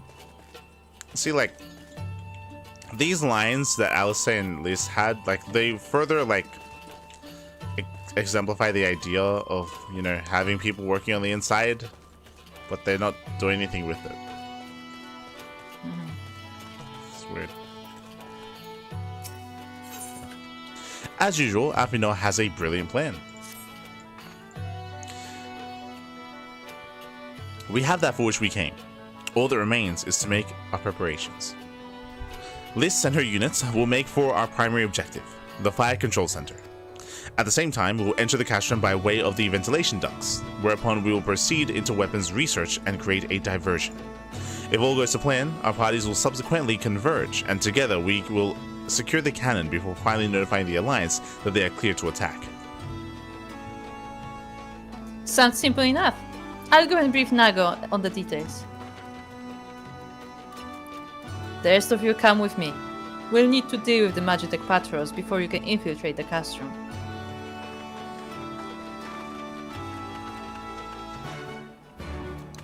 Okay, hold up for a moment. Can you go over the plan with me once again? What the plan here is? We're gonna create a diversion. No, who is we? I want specific people. The Alphinaud's team. There's two teams. There's Alphinaud's team and there's Liz's team. Okay. Yep. And? Alphinaud's team. Alphinaud creates a diversion. Yeah. I don't know what this is doing. And then, because the way I understood is Alphinaud's team creates a diversion, and Liz's team is trying to get to control room of the cannon. Yep. To do what exactly? I don't know, but they're going there for some reason, and then after that we're going to go and attack the cannon together. So I don't know why we're not just infiltrating together and going to the cannon together. But sure, yes. Like, my biggest problem with this is that out of all the people, you would think that it would be like Liz making the diversion because she's a fighter, and Alphinaud getting into the control room because he has operated Magitech before, because he has disabled Magitech fields, so he knows a bit more about the Magitech technologies, so maybe he can use the fucking controls that are there. No, that doesn't make any sense. Okay. Make any sense at all. What do you mean? No, what I didn't like about this is the whole reason why we were going here was because we had believed that the cannon was disabled, so then maybe we can do something with that. But apparently it's fixed, so now we have to disable it again. So then, what happened with the previous cutscene with Estinien didn't matter because he disabled the cannon, then they fixed it, and now we have to go and disable it again. Like that's the actual problem with what's happening here. Is that that whole flashy scene of Estinien destroying the cannon didn't matter. It didn't matter, which is why it feels like I think I mentioned before how the scene that we had with Estinien showing up and talking about like looking for the Eye of Nidhogg. Remember how that happened? I think we were in Dome at the time when we saw that scene. Yes. And after that happened, I mentioned how this looks like this was added in post, as in they have the story, they realize that they didn't really like how it's turning out, so then they decide to sprinkle in another character that we know to like give anticipation and excitement to the player for what's to come for that reunion with the character. Like, oh, this is interesting. Like Estinien's coming back. Like it's like a distraction, but it's like a hook. It's meant to like keep the person engaged. And it's obviously it's separate from the story that's happening, but it's like, you know, it's something hopeful for the future, right? Same here, where clearly, as you mentioned, but it didn't matter. So because of that, it feels like this was inserted afterwards, where they had created the story first that didn't actually involve Estinien, that realized that what they'd made isn't very good, and that they need something to actually engage, something better to engage the player, So then they sprinkle in these scenes with Estinien that are unrelated, and that technically the story would continue the same way even without those scenes. Even this scene with him destroying the cannon doesn't matter because we're gonna destroy the cannon anyway because apparently they fixed it already. This is like something cool, something flashy that they're inserting, almost like unnaturally, like inserting it just to like, you know, just because it's something cool. And it was cool. Like like we mentioned at the time, it was cool to see like Estinien jump in and destroy the tower and stuff. It doesn't mean anything because it was added in later. I mean, again, I feel like it may be actually even worse than what you said, because there's something you mentioned yesterday when we were watching that scene, that like not only was this like just randomly inserted out just, you know, to keep your attention or whatever, but you mentioned when we watched it that this was to distract you from how bad the previous scene was. It's just like, look here, Estinien. Yeah. Well, yeah, it's even worse. Well, it's like a band-aid after the fact. That's what it is. It's like a band-aid solution after the fact. Like they instead of trying to fix the story, they're trying to distract you from it because it's already done. Like they already did it. They already made the story. They already made all the cutscenes. They already made what they did. So then they can't redo it. So they have to like add other stuff to it to try to like It's like yeah. I don't know. It's not even reshoots. It's just added scenes to try to like. That's what I mean. Like to try to add to the story. Wouldn't it be better to redo some of the scenes instead of insert random ones? No, because it is so in the way of filmography. So, and I would treat this the same way. It is cheaper to insert a scene that involves one character instead of redoing a bunch of scenes with like multiple characters.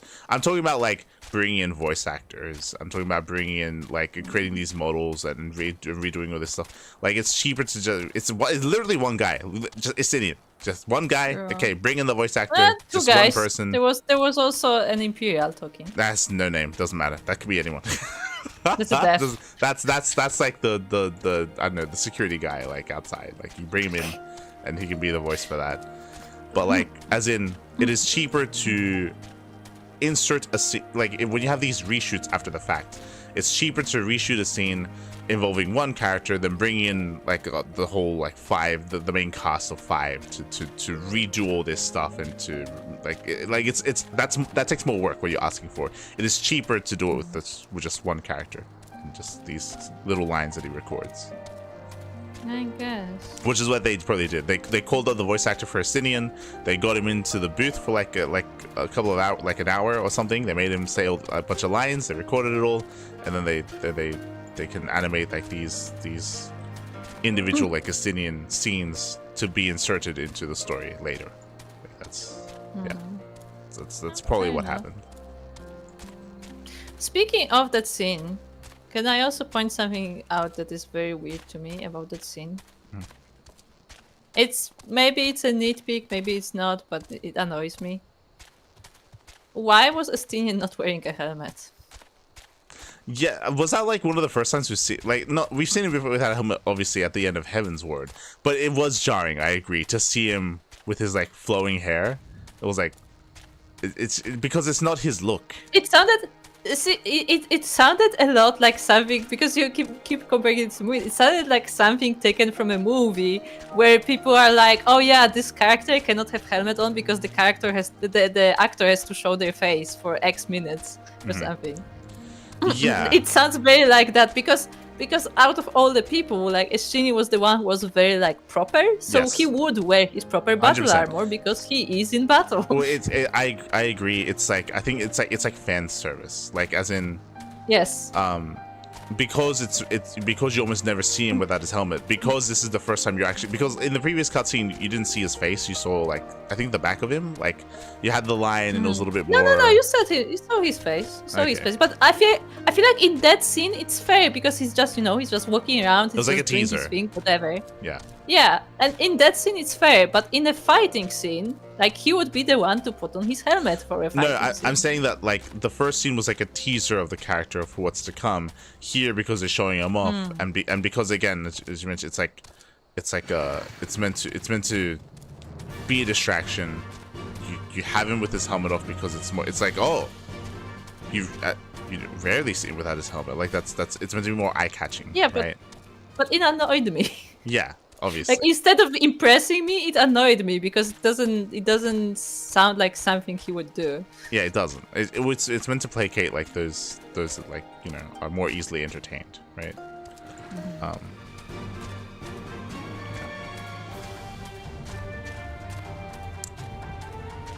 But yeah, like upon seeing this scene and how the story is playing out, like that, more obviously more obviously it's clear that that's what the Estinien stuff was. It's just like stuff like that was filmed or made after the fact, and then inserted to spice up and to fluff up the story, because they weren't satisfied with the end product. Which means we won't have a storyline with Alphino and Estinien. No, we probably still will, just like maybe after, like maybe post patch, like maybe we're getting these teasers of Estinien now, and then they actually do stuff with him like post patch instead of here. Like, that would actually make the most sense. Actually, because usually for post patch stuff, like, they do things ahead of time, so it's possible that again they finished up all the Stormblood campaign and story in MSQ, and then when the team is now working on the post patch stuff, because they brought him in for the post patch, they're like, oh, let's film some extra stuff here to add to the main story while we have you, right? Okay, maybe. That would make the most sense, actually, if he wasn't a part of the MSQ like properly yet, and he gets involved like in post patch stuff. Could be wrong. Maybe they do incorporate him in the final zone, but yeah.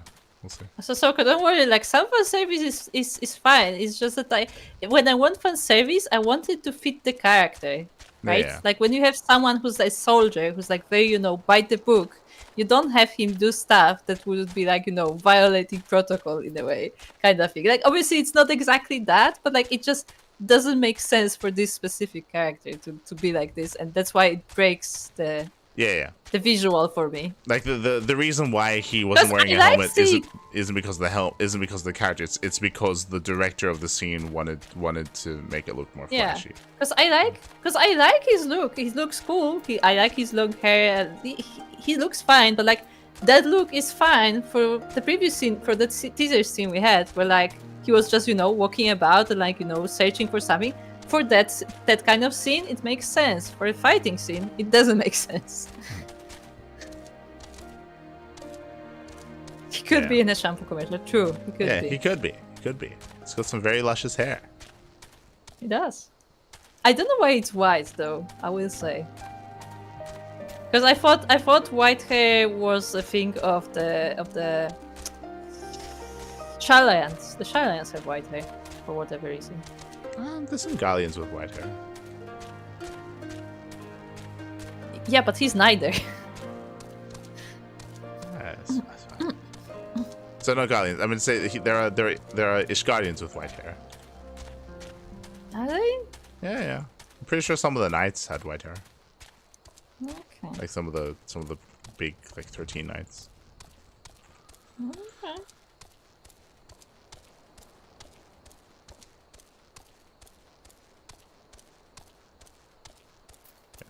Oh, he's pondering. It's Ponderous Porter. Ah. Ponderous Porter appears to have a request. I cannot see him, by the way. It's so dark. You're not from around here, are you? You never see an Alamigan strike up a conversation with a Radiata resident. But seeing as we're already talking, I have a job that's just right for an outsider like you. Talk with the girl behind the building over there, and she'll give you all the details. She's a bit feisty, mind you. Does she have a lot of courage? We should check. I just look dead into his eyes and lean in. Nice. He said she's behind the building, but I ran around the building and she's not here. Where are you? Japunch.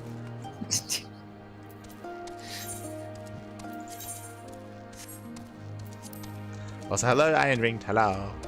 See you. Oh, it's testing, not feisty. It's testing trading. Yeah, test.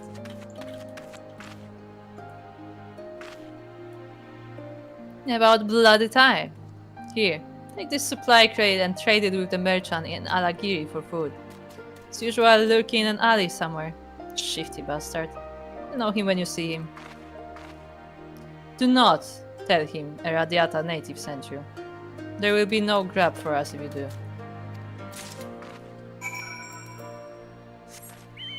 Okay. Time to go back the entire 1 week long trek to the other village.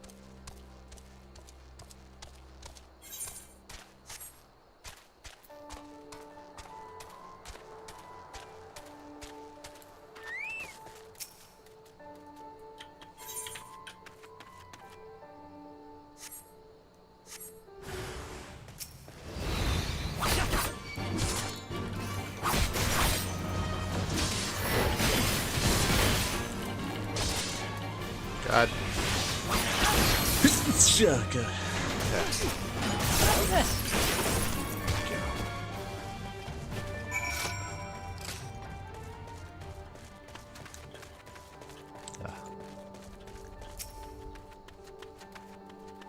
Trying not to aggro Jamal. Yeah, I noticed. God damn. Ah, the battle fag.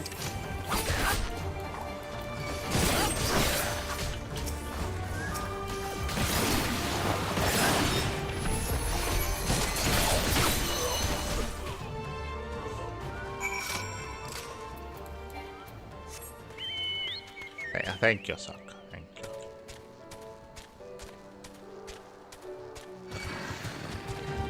Ah. He likes you. Okay, he'll be disinterested soon. Yeah.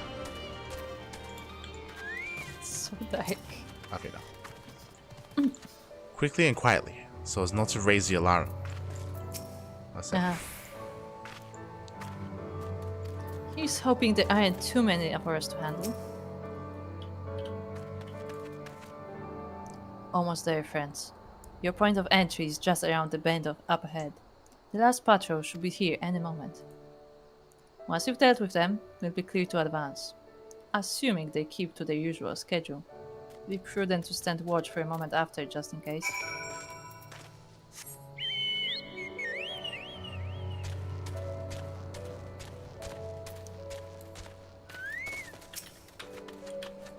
Let's unlock the dungeons.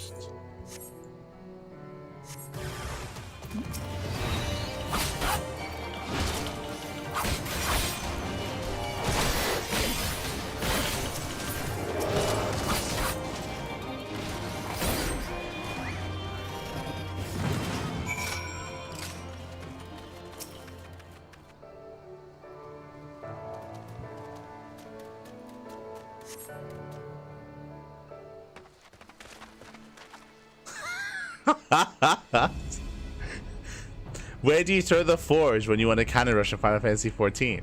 Behind the mineral line? Yes. Este de mega. Buenos dias, papi. Buenos dias. Hope you're doing well. There's no cannon. There's a reason why we're playing Final Fantasy right now. It's because there are no cannon rushes. Okay, no cannon rushes. God damn it. Este de mega. When is Dimega playing with us? Wasn't Dimega gonna play? Yeah, wasn't the Mega gonna play some Final Fantasy? Este de mega. I vaguely recall something like that. We need the Mega's cat girl. Go on. By your Alk, I knew you lot were good, but I never expected you to defeat them so swiftly. Light is the finest warrior I know, and should like to think we have learned something from our time in his company. Now, where is the entrance to the ducts? Right behind you. I've mapped the branches, so you should have no trouble reaching the hangars or any number of other places. I Stan, he's got jokes. Well, the story is canon and feels rushed. Does that count? Ooh! That's good. That's good. Ooh! That one good. stinks. Yeah. That's good. I played for 1 week and my friends tricked me into an RP server and I almost died. So now I'm back to StarCraft 2 / CS2 / WoW. Like a true norm. God damn it. Wait! You almost died in Final Fantasy went to WoW? What? God damn it, D-Bag. God damn it. Final Fantasy is so chill. What do you mean?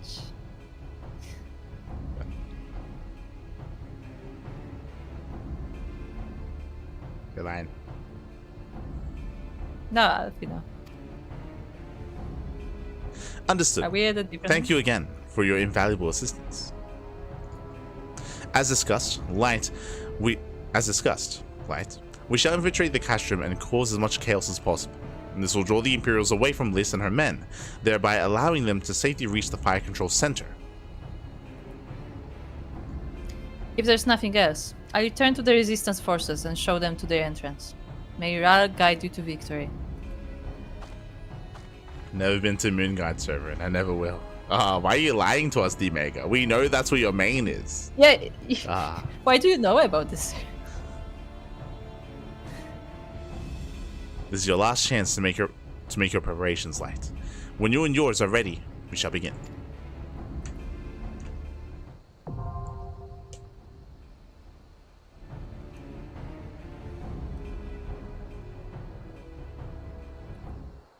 Castrum Albania is now accessible. Okay.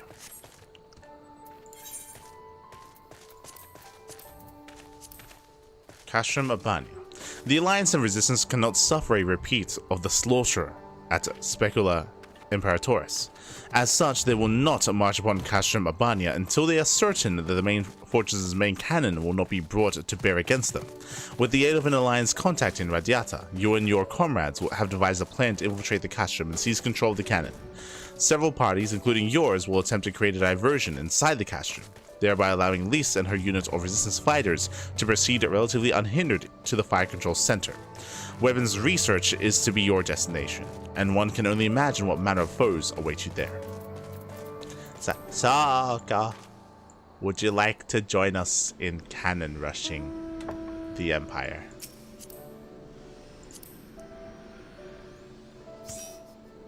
Yes. Very well. I'm gonna switch to my my Mac in this. Avino. The Alliance is counting on us to deal with that cannon. Failure is not an option. Same. It won't be long before someone realizes their armor is missing. We have to hurry.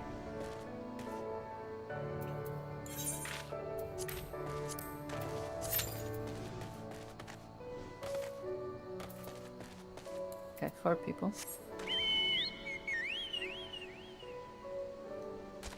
What? It's a 4 people thing. Yeah, it's a dungeon. 4 man, as you say. Yes. Apparently this is the bridge to the other zone. Ah. You want to go up the bridge? No. Okay. The bull's bath? What? We're gonna go bathe the bull. Let's go. Ah. You know who the bull is, right? Yes. It's Pippin. Ow! Don't shoot Rooster. Ah, no. Why is this called the bull's bath? Maybe he will go in and take a bath. I mean, there is a bath here. Ah. Yeah. I mean, look, I would not be surprised if they mean like bath in blood or something. No, bathe is a different word. But Okay. it's called bath because of that lake. It's where he bathed. Ah, okay.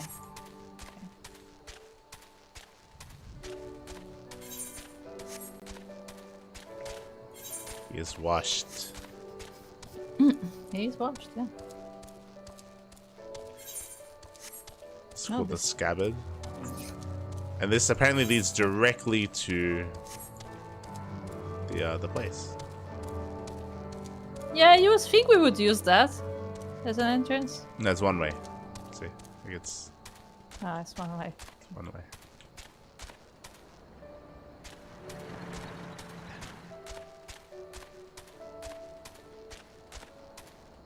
It's another way. We have to go here for the quest anyway.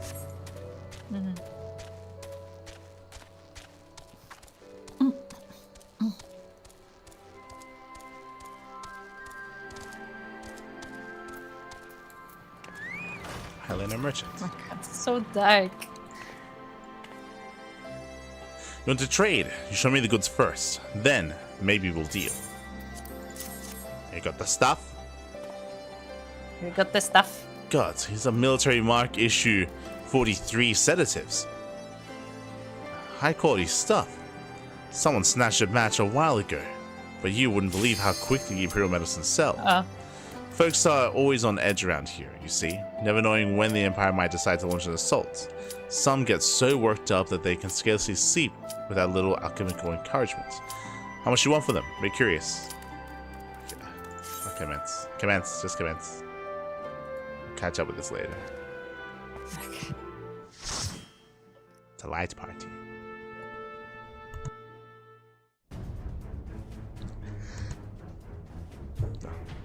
Castro Mabania.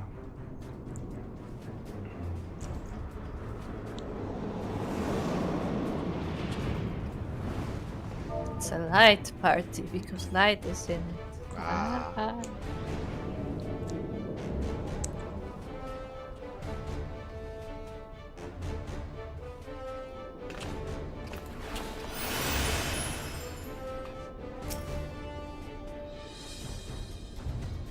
We have a bunny boy.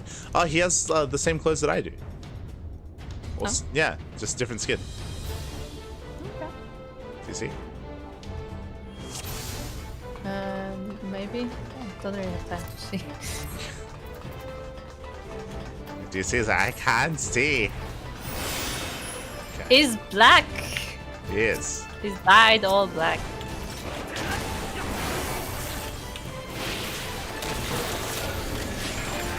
He's running. Right. He's...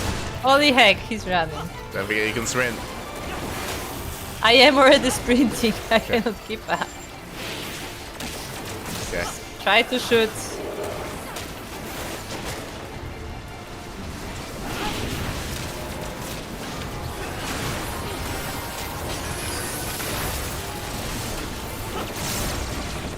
I sure hope Soko can keep up with that guy.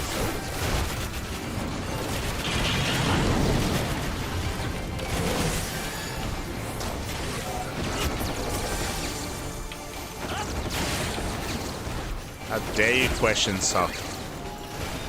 I'm not questioning. Sok goes like, pull more.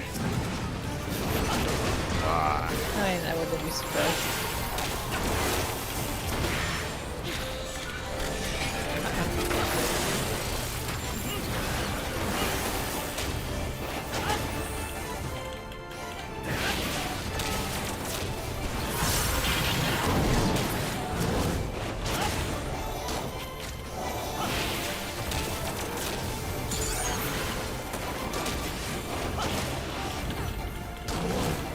Like big, like robot apes. Yeah, they are like robots.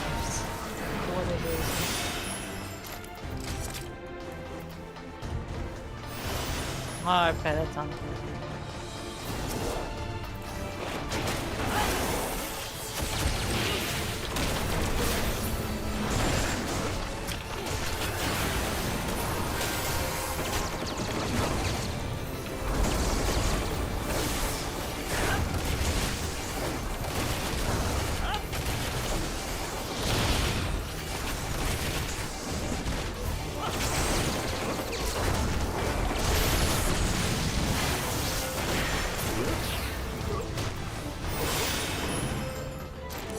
Oh, it's big monkey.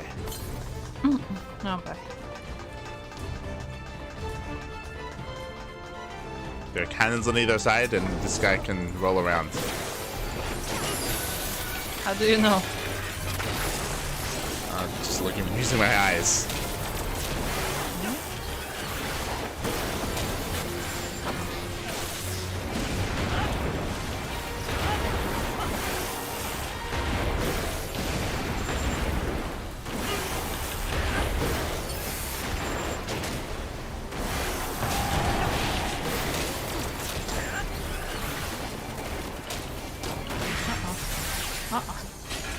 He's spraying about the cannons.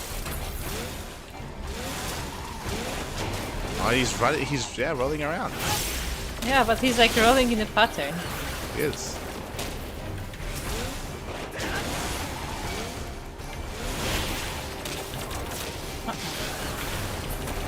I don't like this pattern.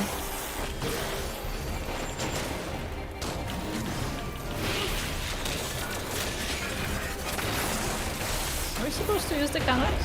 No, they're shooting at us. Actually, we might. We might, actually.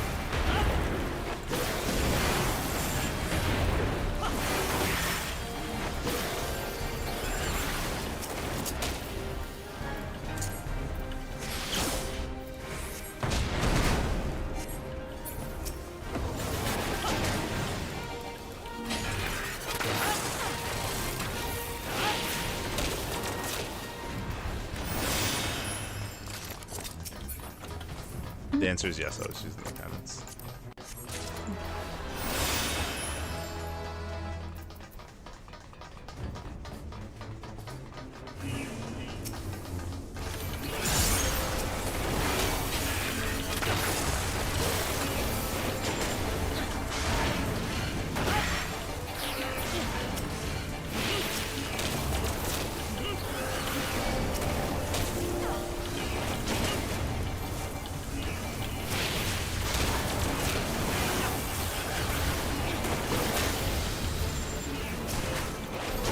What's this?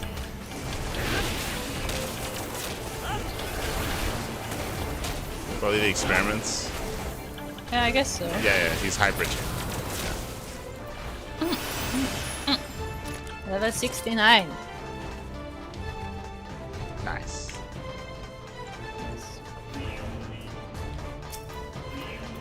Ah, the attack bugs are here.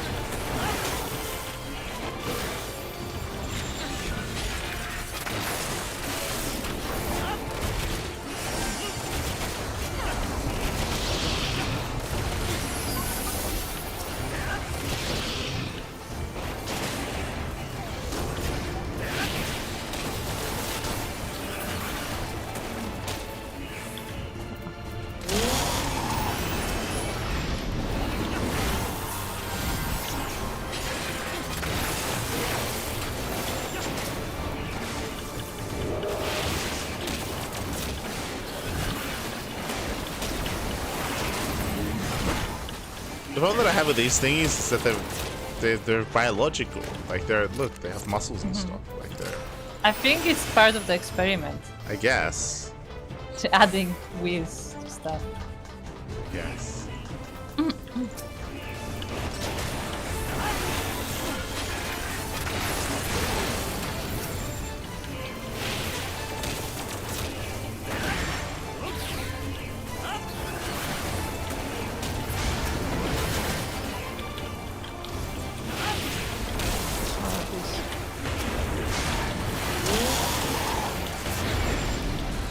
They sure like making an entrance.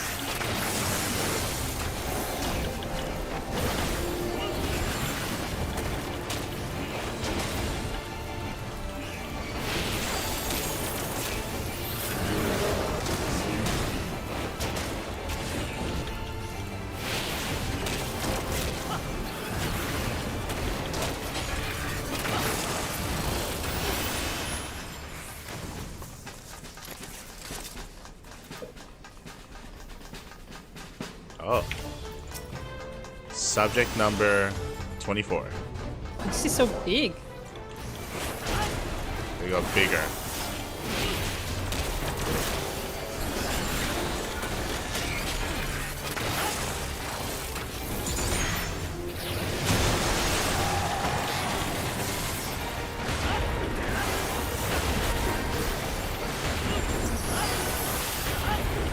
Taking bets if I'm gonna follow the arena today.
That sound. It sounded like the guy was surprised. He was. It's like, ah, stacking. I see.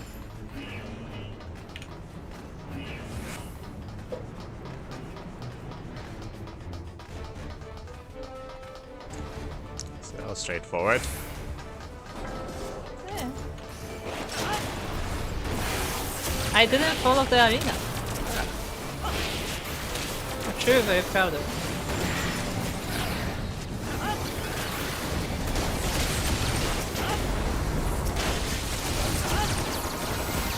Yeah, it's a lot of ridiculous.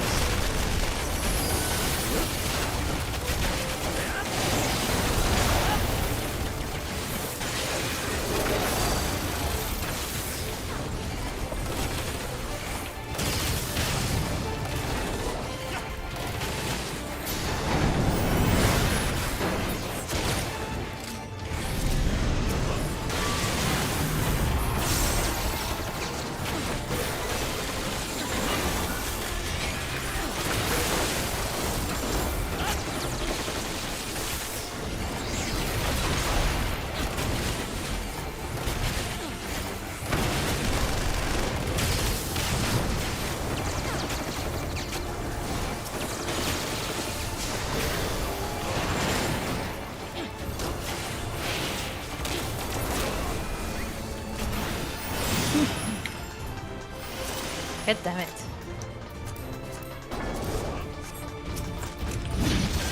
Ah, that's a very nice place to play. Ceiling. Go. Like in the doorway.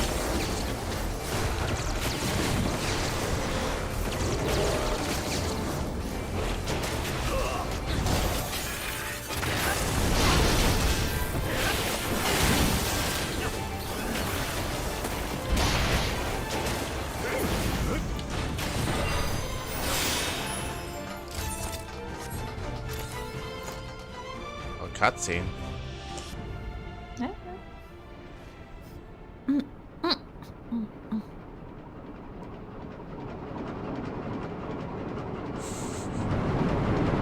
Hold on.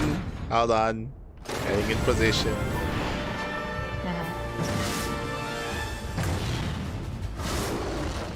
That's the Hulk. That's a hybrid from StarCraft.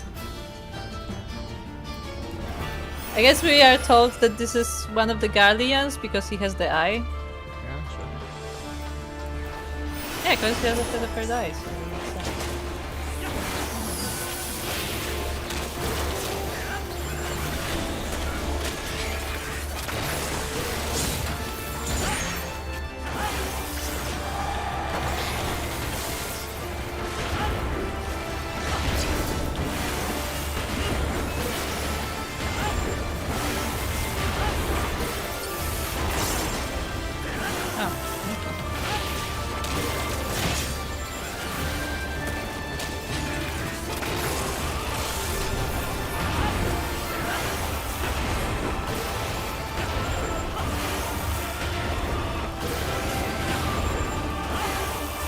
Wait, they're giving me something.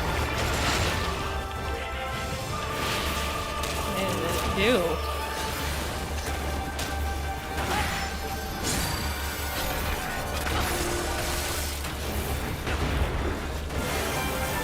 His arm is growing. Yeah, it's disgusting. I already hate it. I'm really not about, you know. I don't like body horror stuff.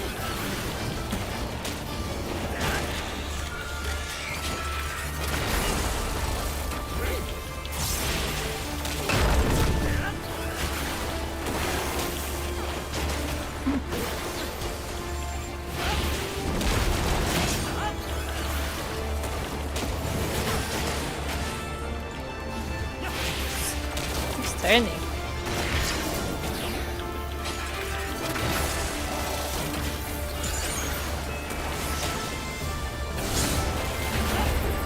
Alright, ult. Oh, Use your ult. He moved! Got it. Okay. You're a ranged DPS. You got it. It's fine. Yeah, but he moved away from the line, because I shoot in line. Nah. He was in the line.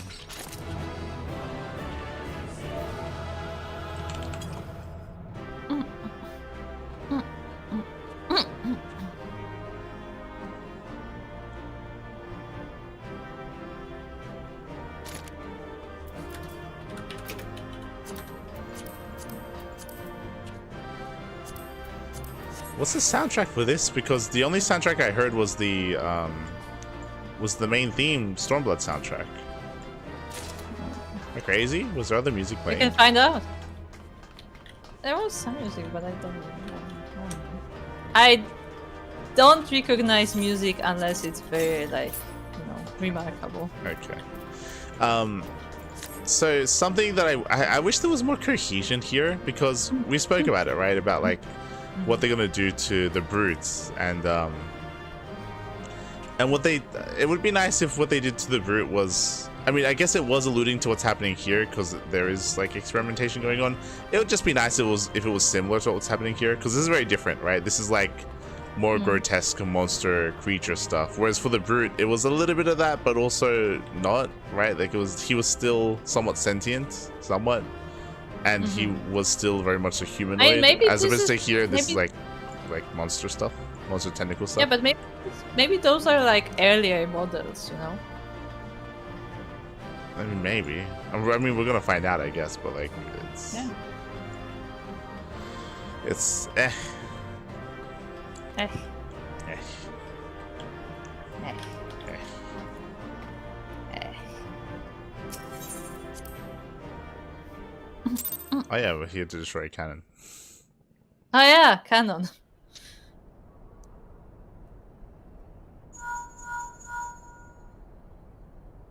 There's some loading screen. Like, look at this. Like, this is not. Understood. We're on our way. Okay.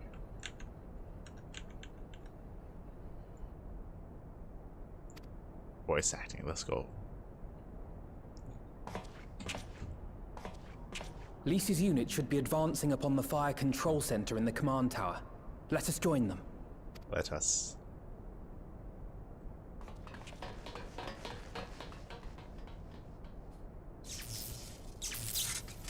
Are we just not going to comment on the fact that they're experimenting on people?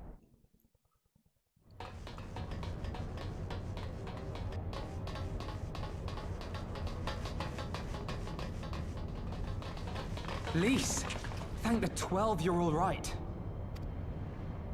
And you. There's the control center. Let's hit them hard and fast. Ready? I thought she was already meant to be in the control center.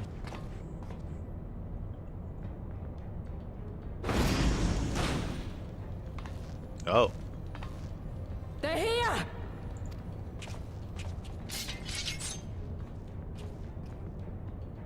It was you, wasn't it?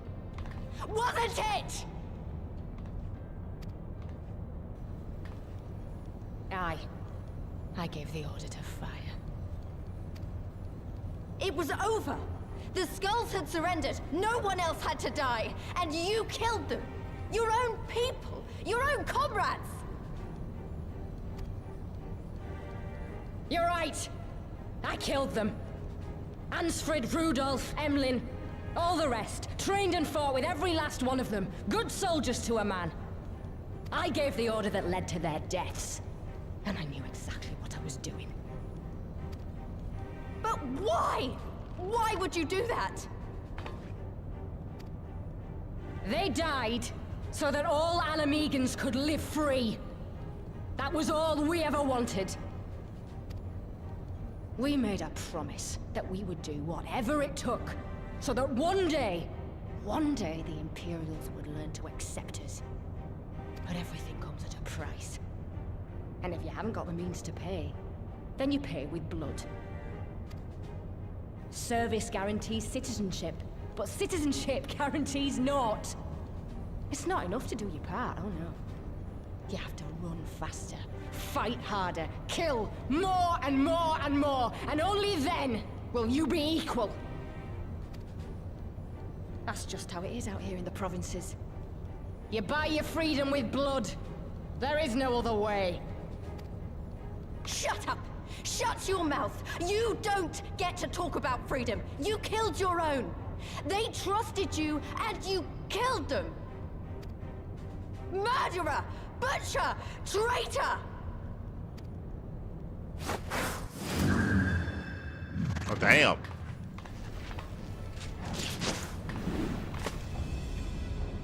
Oh, damn. Did she have an eye of Nidhogg? No shot.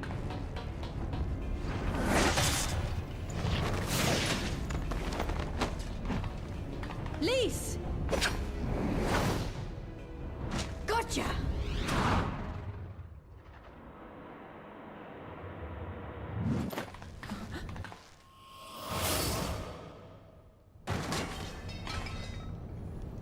I know what you can do. I've already seen it.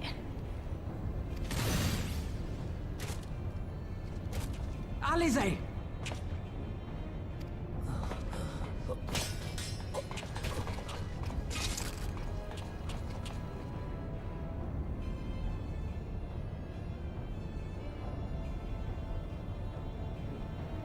Even so, the odds are against me.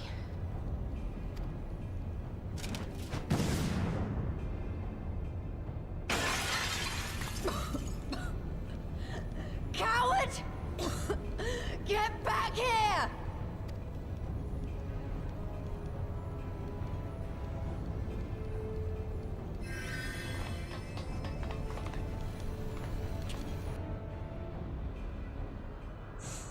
Hero!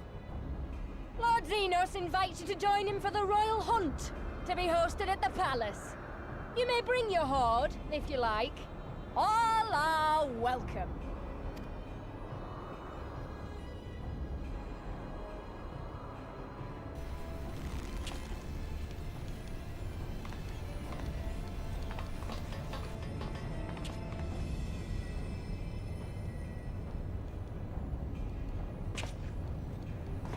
She'll be all right, but we'll need to carry her.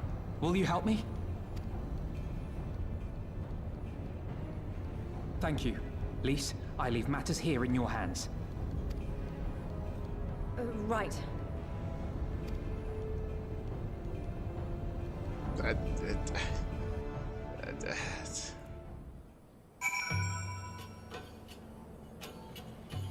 Hello, Sokka.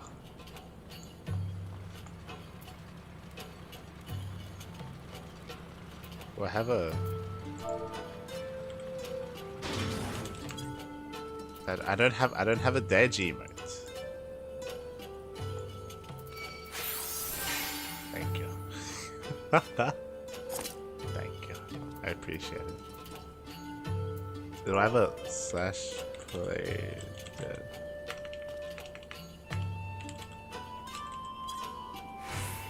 Nope.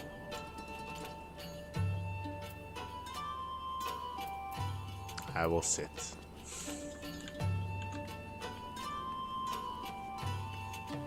Ah, hello, Coppa. Hello, Coppa. I cannot crouch. What's up?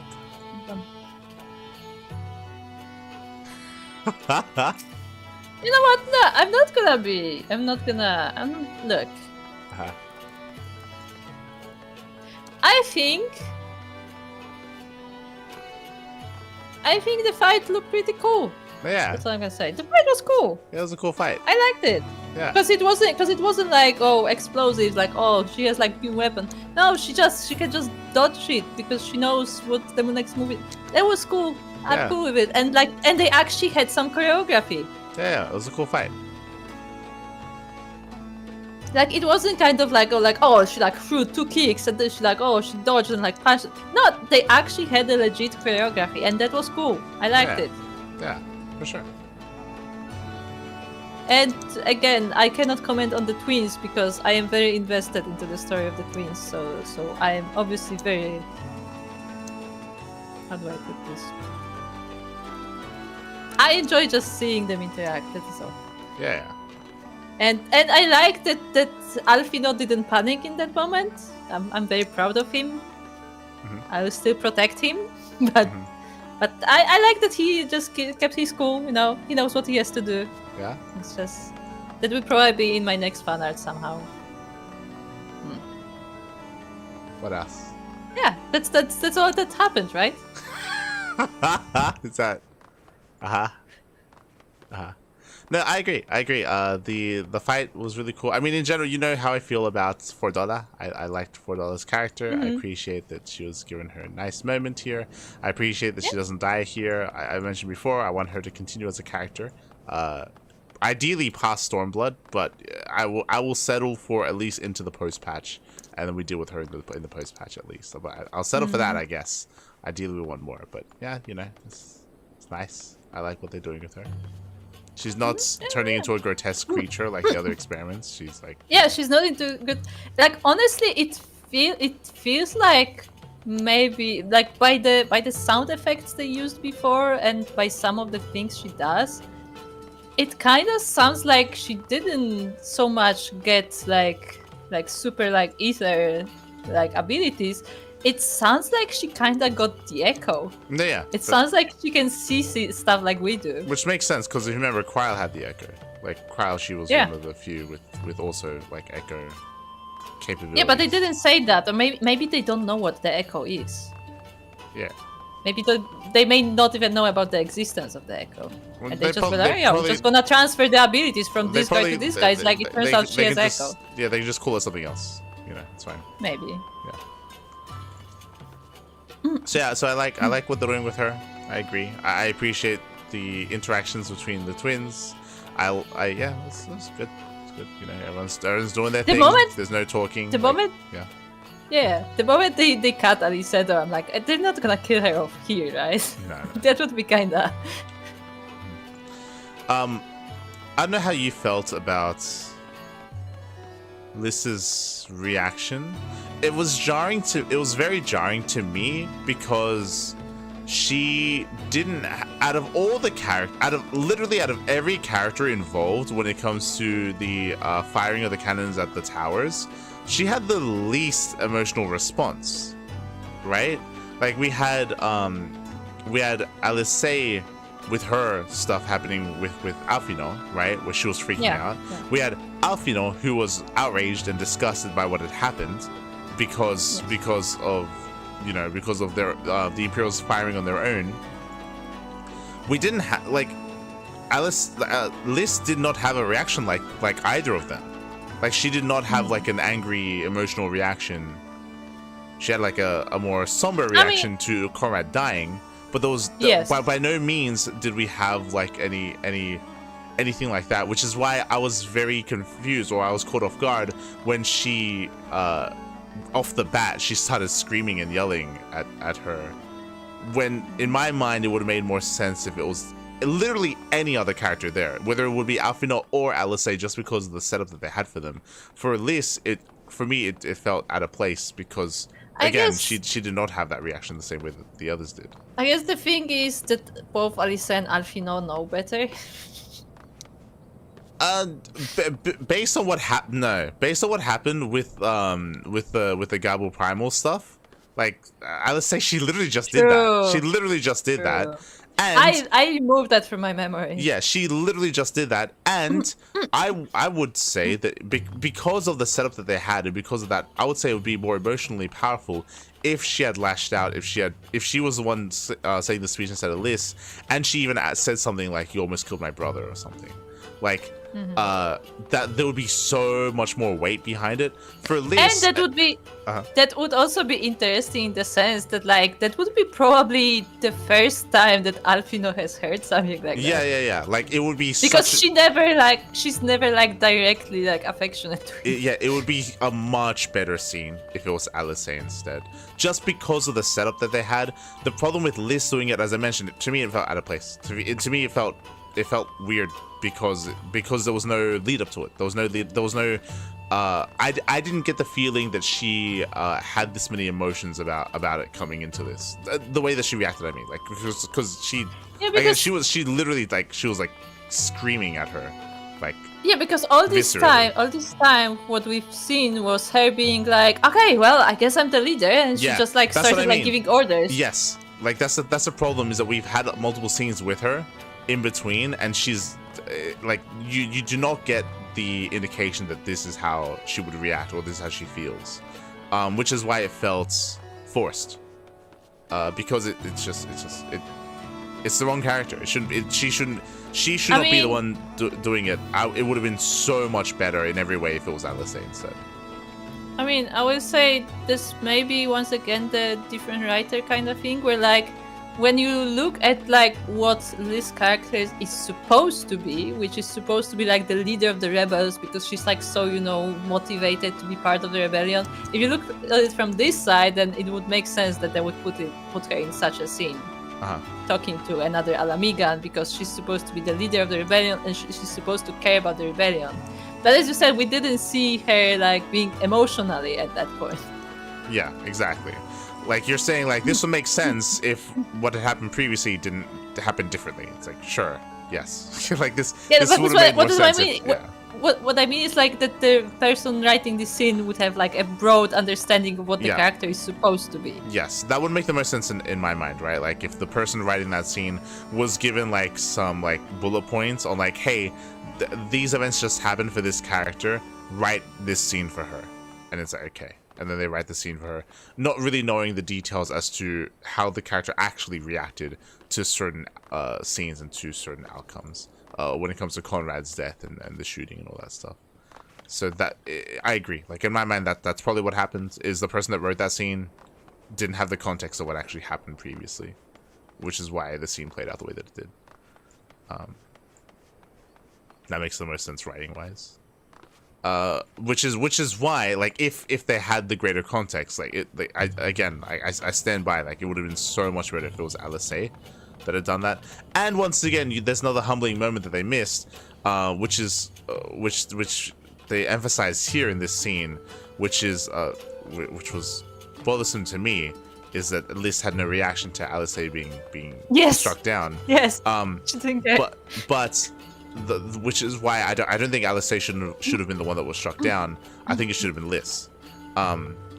In my mind, the way that you write this better, if Alice was the one to react in that kind of like more emotional way and attack in, and then they of course they both fight her, make it play out the same way, but Liz gets struck down, and then you have Alice like coming more to her senses, calming down to look after her or something like that. I mean, obviously you can still have Alfino step in and do all that stuff, but I think it would have resonated more if it was Liz. And on top of that, once again, it would have been another scene, another moment where she would like again like be humbled in a way and have better understanding and take a different approach to things. Like it's just the problem with the way that especially because the problem with the way that they did it the way right now is that once again, because there was no reaction from Liz, there's no growth there.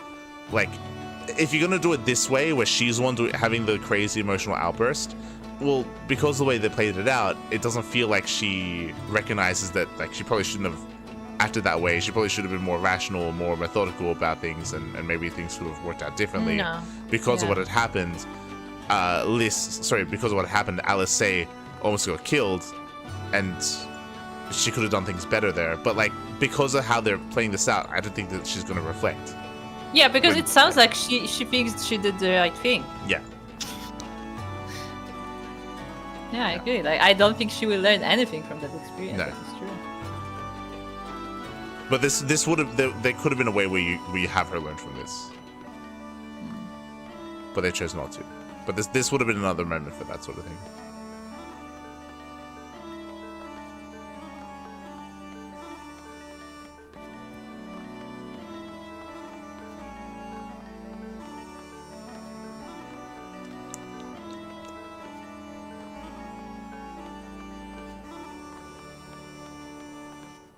Do you have anything else to say? Do you have anything else to say?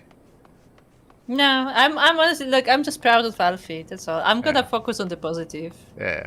I'm just proud of Alfie that he kept his cool in the situation, and he kept giving orders as well. He's like, it wasn't just like he wasn't just like freaking out and like trying to heal. They was like, okay, she'll be fine. So we were going here, and you're doing with this, right? Okay, cool, Yeah. we good. Yeah, the Like, best. moving on. One of the best That's good. parts of that cinematic is like you pan over and Alphinaud's healing his sister, and like, again, there are no words exchanged. It's that's already happening. It's like, yes, like that's nice.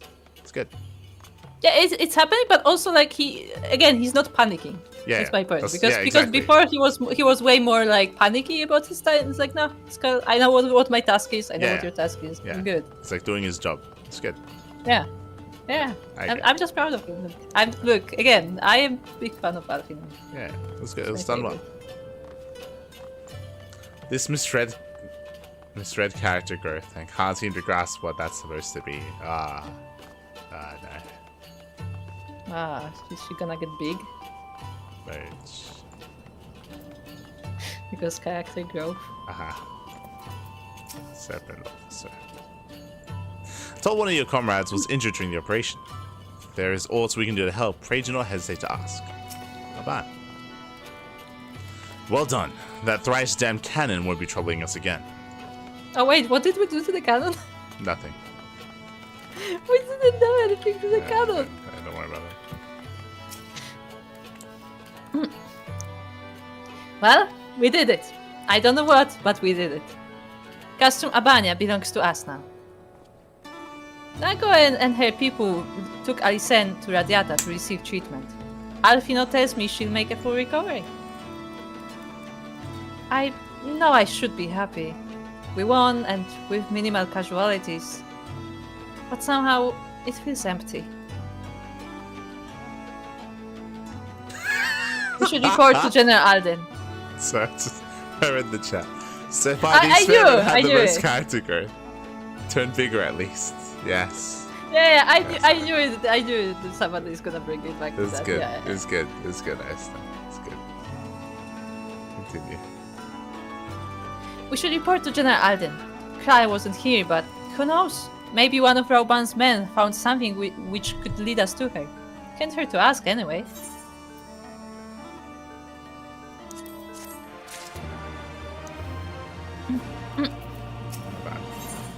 Raban wishes to thank you for your service. Okay. Lights. Commander Hext. Fine work you did today. After Specula and Imperatoris, we needed a resounding victory like this. Thanks to you, Valgar's star yet burns bright. I'm glad. I really am. But you should know that Alice was injured in the fighting.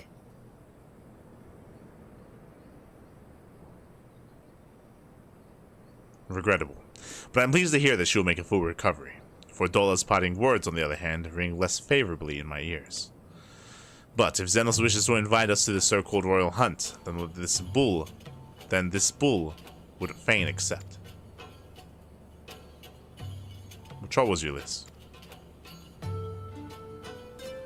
Oh, it's nothing really. It's just that we're almost to the end, but we've still got to save Kra and do so much more. It's almost the end of the expansion, and we have all this story that's going nowhere. We'll find her soon enough. Pippin has his best men scouring the Castrum's archives as we speak. Remember Thancred? Listen, Liz. Who? It will take time for us to fully occupy the Castrum and prepare to advance into the Lux. While we wait, there is something I would like to show you, both of you. After all, this may be the last chance, so we have to catch our breath before the final push. I don't see why not. Let's take a bath. Oh no, is he gonna show us his horns? Come with me to Radiata. From there, we'll need to follow another road south. I'm pretty sure he's actually taking us to the bath. Yeah, I maybe it is like his origin or something. Oh yeah, because he's native Charlie Meek. Yeah. Yeah, that's the whole point. He's Yeah, native here. Maybe that's where he comes from. Remember he's meant to have a more impactful story here because this is where he's from and how we barely spent Remember how any he's time with more Raban. related to this region than Liz is? Because Liz was actually raised outside of it. Yeah, remember that? It's crazy. It's crazy.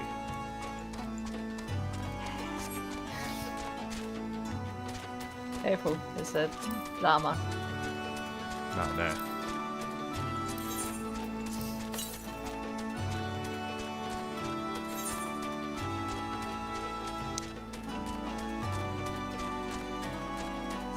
You're a machinist, right? Ah, there it is. Ah.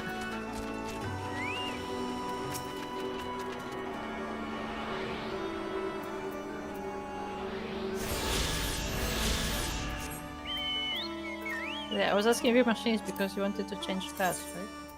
Yeah.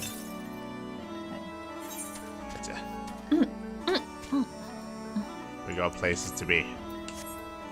Yes. Before we continue the main story, Oh. time to do this.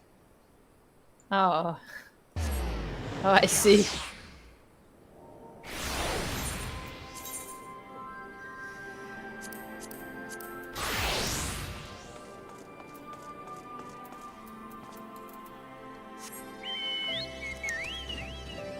Oh my god, Asaka, you're a giant golem. You've grown. Yes, Soko has grown. See? Yes. Soko experienced character growth. There you go. Islander merchant. Now I can see him. You want to trade? You show me the goods first, then maybe we'll deal. No? Gods, these are military issue Mark 43 sedatives. High quality stuff. Someone snatched a batch a while ago, but you wouldn't believe how quickly Imperial medicines sell. Folk are always on edge around here, you see. Never knowing when the Empire might decide to launch an assault. Some get so worked up that they can scarcely sleep without a little alchemical encouragement. How much do you want for them? I'm a bit curious how you came by this stash, but I'll take it off your hands all the same. Oh yeah, we got this from the person, from the radiator, you know? Food? Don't worry about That's it. it? Just food? Alright. Well, here's a sack full of assorted edibles. Nice doing business with you. Excuse me? Assorted edibles? What does that even mean? Look, it's the only food That he sounds had. like scraps from the table. Nah. No. Okay, we have to run all the way around. Oh, good. All Maybe the we way can take a chocobo porter. around. No, there's no porter at the village. We should invest in chocobos.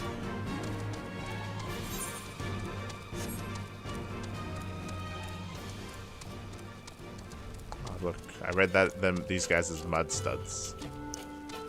They are mad studs. Studs in the mud.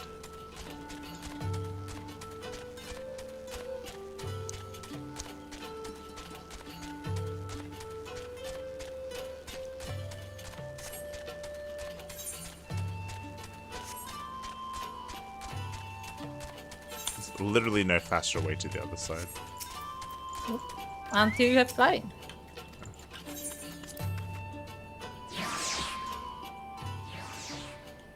Which, by the way, is kind of weird that you need like a loading screen if you don't just fly in there. It's just to like lock this area away story-wise, so you don't go here ahead of time. I guess so.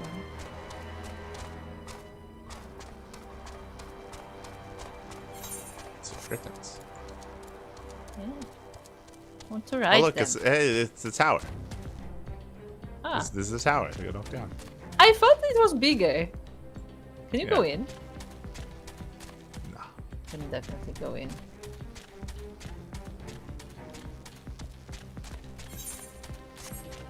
But yeah, I thought the tower was bigger. It looks very small. Yeah.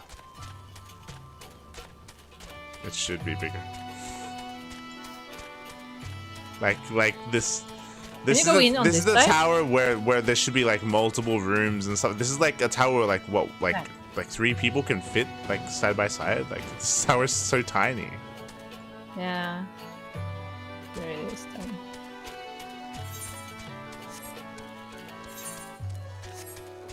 Tiny and empty inside, which is annoying.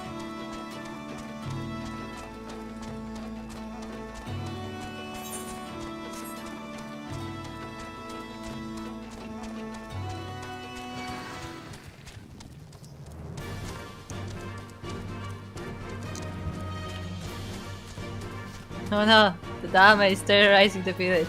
Ah, nah. God.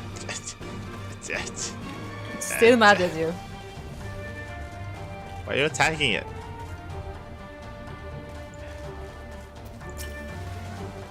Camo. Yeah, but I don't think it's gonna shake up.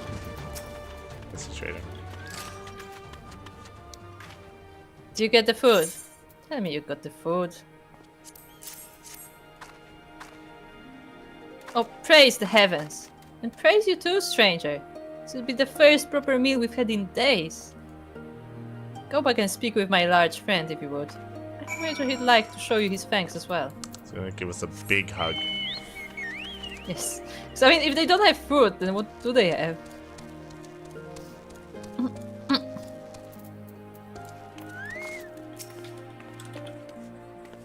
Surprised to see us trading in Imperial supplies.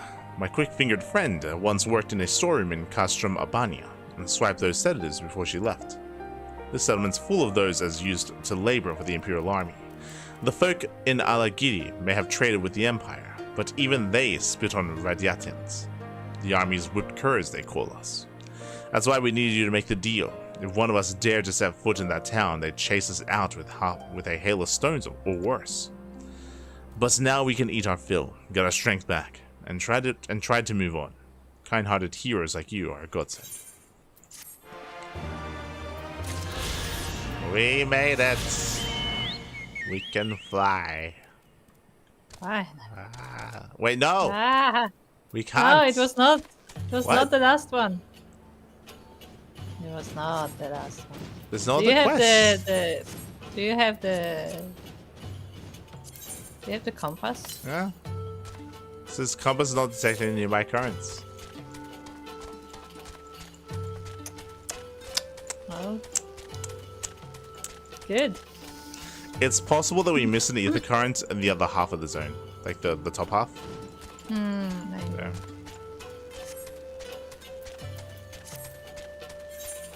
It's possible we missed one.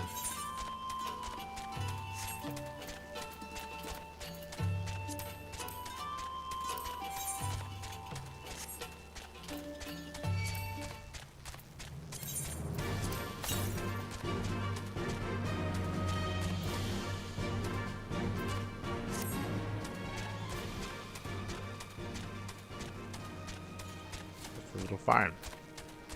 Yeah.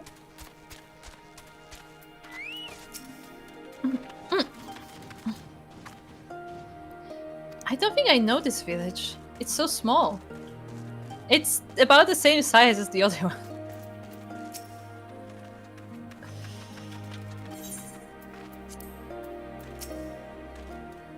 Oh, an adventurer. We've nothing to offer, but you're free to rest here as long as you like. Tell me about yourself. Name's Gibbon. I'm just a simple man, living in a simple village. I was an army man back in the day. Ah, what a time to be alive that was. No matter how good a soldier you are, though, there's no fighting against time. Eventually, I retired from my post and returned home. Since then, it's been nothing but tilling. What little soil we have from sunup to sunset. What place is this? This village, or at least what's left of it, is Coldhearth. If you ask me, it's a bloody miracle anything grows up here. Managed to harvest a bit to eat, a bit to trade. Most of what we have came from the few youngins, what left to join the resistance. They use their wages to support us as best they can. Once those damned Gallians came, anyone who hadn't already left was conscripted. It's mostly only children and us old folk here now. Things don't change soon. Coldhearth may not be around in a few years. Wait. He said that what they earn, they send back. So does the resistance pay them for service? The resistance? Yeah, because they said they joined the resistance. I mean, Isn't that what he they said? probably earn something from it. Sure. I don't know.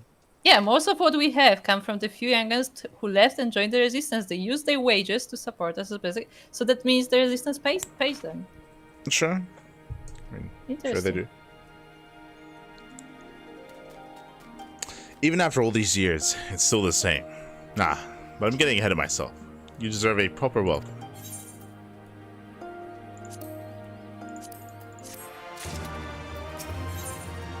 There it is. There it is. Ether current. What? Yeah? It's a quest reward. Raban would share with you a story. Right, Liz. I brought you here for a reason. I would hope so. Quest accepted.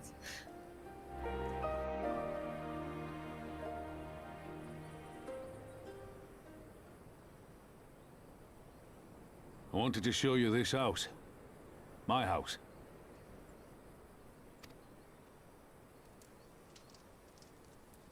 You mean this is where you grew up? Aye. Not much to look at, is it? Same could be said of the village. It was damn near impossible to live off the land, barren as it was. Which is why so many of us traded our plowshares for swords. Swords and uniforms, mind. We became military men. Tensions were rising between Alamigo and the Empire, and there was always a need for more soldiers to watch the border. It was only a matter of time before the first skirmishes broke out. It's a frightening thing to face Magitech armor for the first time.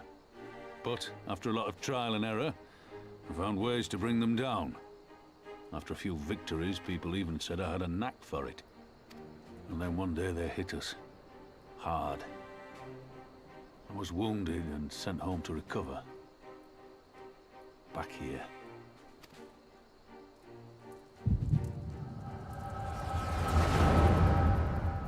Oh, we get to see little Raban.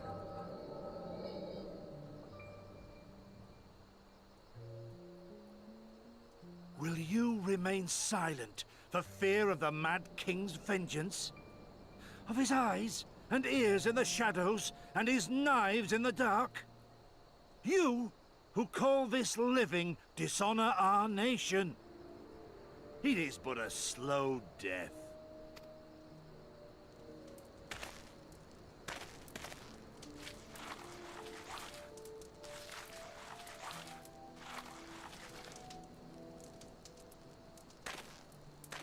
Liberty or death? Liberty or death? If this be your creed, then raise up your hands, raise up your voices! Together we will tear Theodoric from the throne! Together we will reclaim our freedom!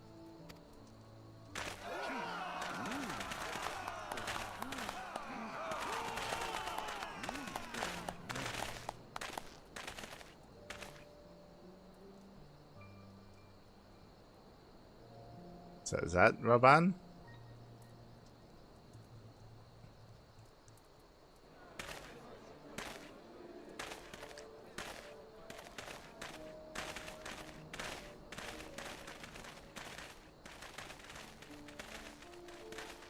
Alright, the one with treads. Send you home to men, did they? Aye, sir. Garlean's got the better of us. The chirurgeons say I'm healing well, so it won't be long now. Liberty or death, is it? Tell me, soldier. What do you think those words mean?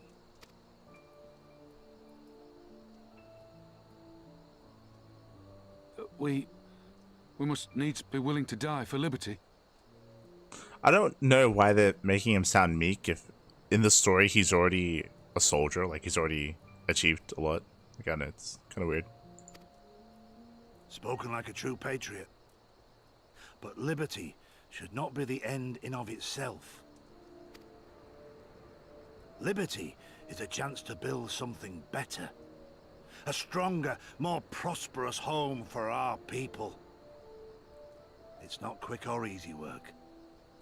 And it is never truly finished. But if you neglect it, then sooner or later, you look up to find you've traded one tyrant for another. Well, sir, I've never asked for much. Never wanted to live like a king, just wish it were a little bit easier is all. For me and everyone else. And I'm willing to die for that, if that's what it takes. Dying is easy, soldier. living is harder. Rest, mend. Regain your strength. You'll need it in the days to come. And mayhap one day we will need it too.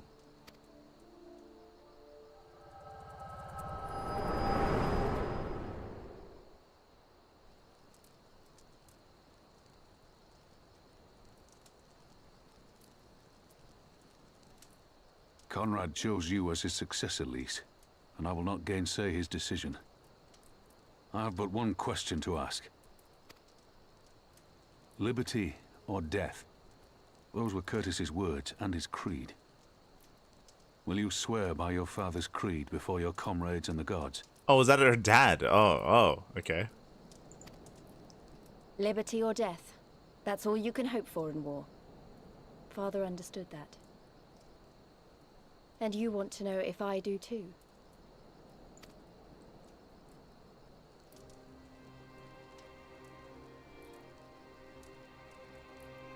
I swear to you, here and now, I will fight until the end.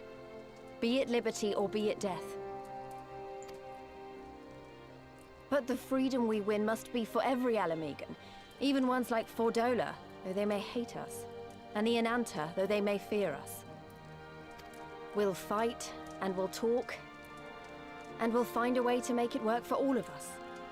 Compared to all that, retaking our home will seem like the easy part. A good oath. And there is naught else to say. You are indeed your father's daughter.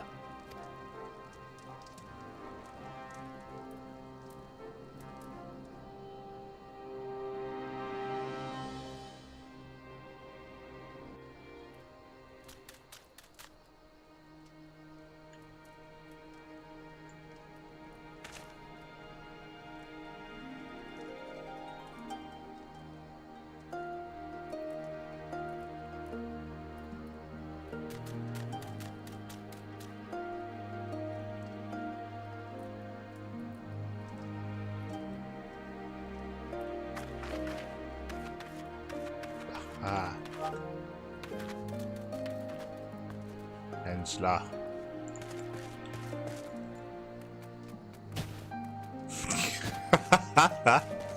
No. No. What happened? Nothing. Everything is fine. Everything is fine. And the character progression. Yeah, we heard of character progression. Have you not heard of character progression? I don't have that here.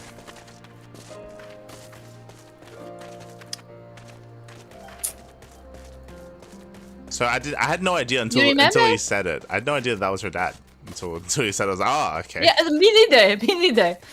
But remember how literally 5 minutes ago, Liz was ready to kill Fordola? Yes.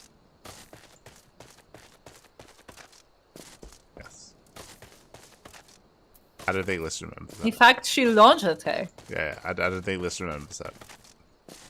Yeah, no, she didn't. I think they missed it in the cutscene. I think she just has short-term memory loss. I think she just forgot.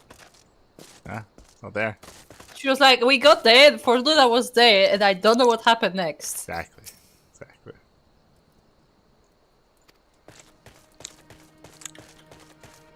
She literally tried to kill her. It's like, no, we should talk her into it. Like, no, she will like us, even though she hates us now. We will make it work. I will just kill her a bit first, and then we will be fine. Okay. That's right, man.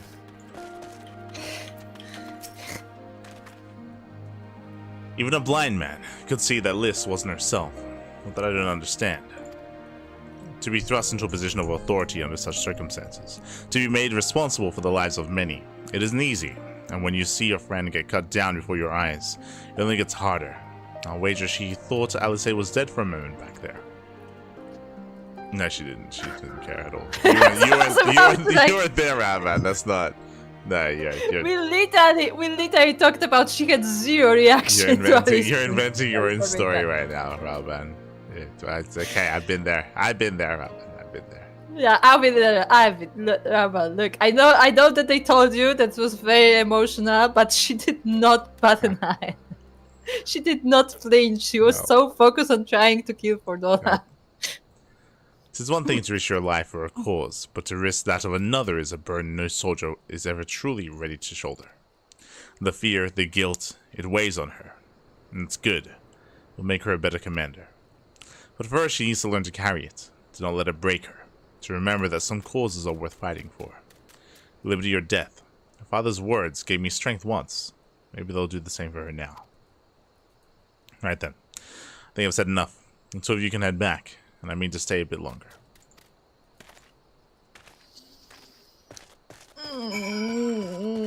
Again, the person who made that cinematic did not talk to the person who made this cinematic. Because they do not.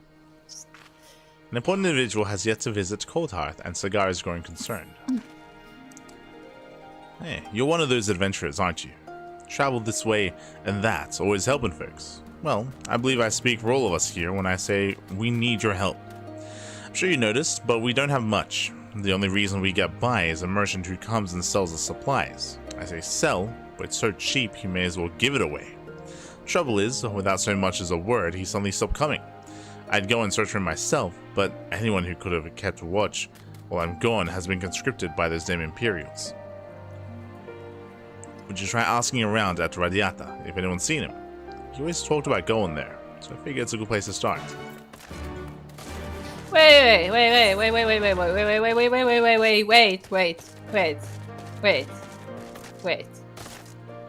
Have you heard what this guy just said? What? There is a merchant that comes here regularly and sells stuff so cheap. It's basically for free, and like, you know, we got used to these regular visits. And he said that he hangs around Radiata. That sounds like there is actually trade going on, unlike what people in Radiata told us. It's like, oh no, nobody wants to trade. Like, the Empire treats us poorly, and the people outside of the Empire think we work with Empire. Like, nobody wants to like interact with us. Doesn't that like clash? No, it's not trade. It doesn't sound like it's trade. Yeah, but what I mean is that like there is a person who actively goes between those people and actually like wants to interact with them, which goes opposite to what they said. Unless the trader they're talking about is from Radiata and it's just between those two villages. Yeah, that's what I'm assuming. Okay, come.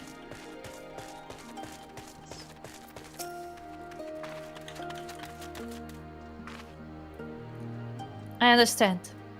He's been away for a long time, and he probably wants to be alone for a while. Let's head back to Radiata.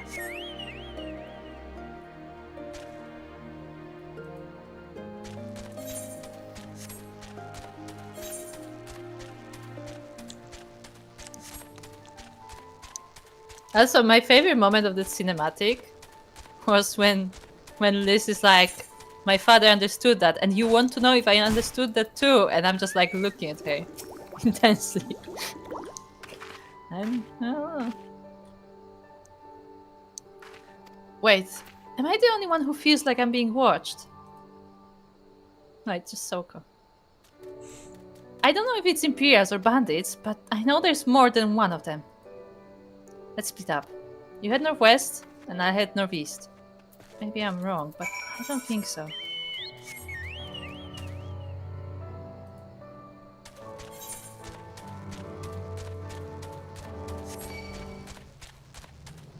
Oh no, this lag. This lag is on us. So, nah, it's just the Jammers. Yeah. Jammers are chasing us. They don't stop. They're relentless. Yeah. And they're big necks. They can see us from far enough. Okay. That's a lot of people here. Seven hells. He's seen us. Sod it. Dead's as good as alive to the Imperials. I like how he says that as we are literally standing in front of him. That's kind of like... Oh, I just noticed. I think I got an extra charge of... Yeah, because I got a level. I have an extra charge of Reign of Death now. What? That's cool.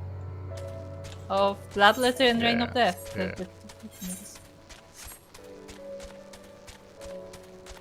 And the cone ability is upgraded. Yeah, got some new stuff. It's mods.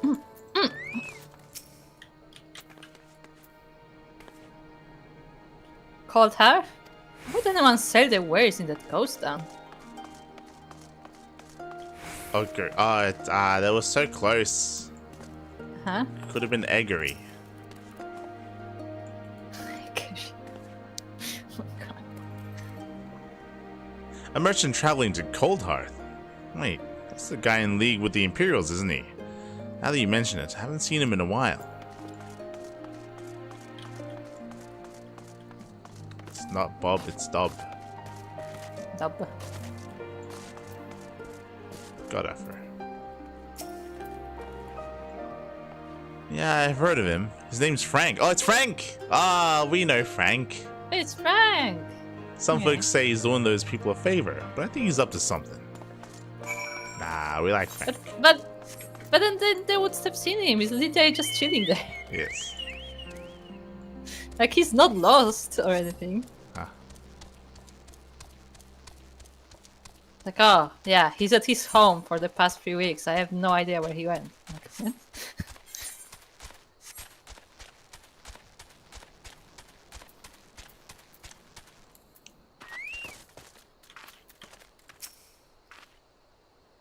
they attacked you too, didn't they? I had no choice. Did we just didn't hold on.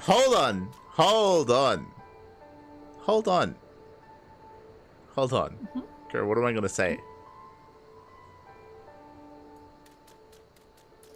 She just said she Yes. promises that this will be a Yes. country for everyone, including those who oppose her, but she will somehow make it work and talk them into working together.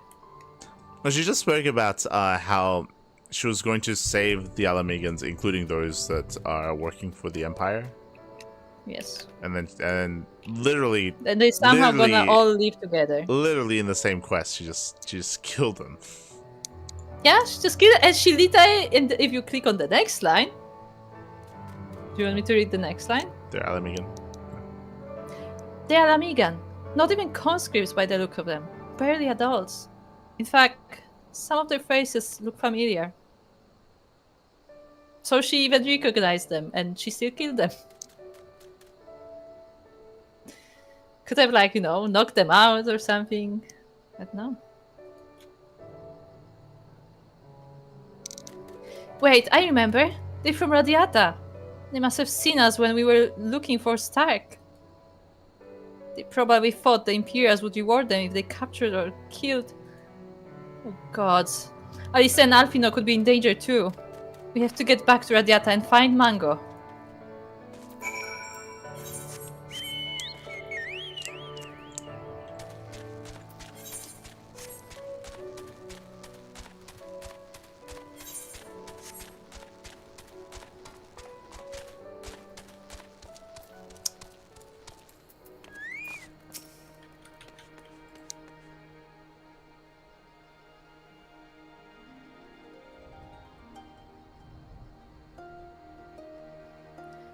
What's all this about? You two look ready for a fight. We were ambushed by villagers outside of Radiata and thought they may try to attack you too. Are you alright? Ah, we're fine. That means we're at Stark's. Lisa was asleep last I checked. I'm sorry, did you say we were ambushed by villagers? Not soldiers? Did they not see what we just did to Castro Mabania? Damn fools.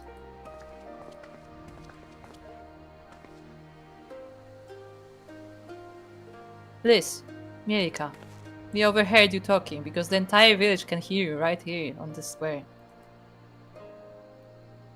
The ones that attacked you. They were young, less than 20 summers. Aye, I thought so. It's always the young ones, the ones who have only ever known the occupation. They're the ones you've got to look out for. See, the only decent work to be found in Radiata is for the Imperials, and everyone knows it. Children grow up knowing it. They have it pounded into their schools that the best they can hope for is to serve an Imperial officer.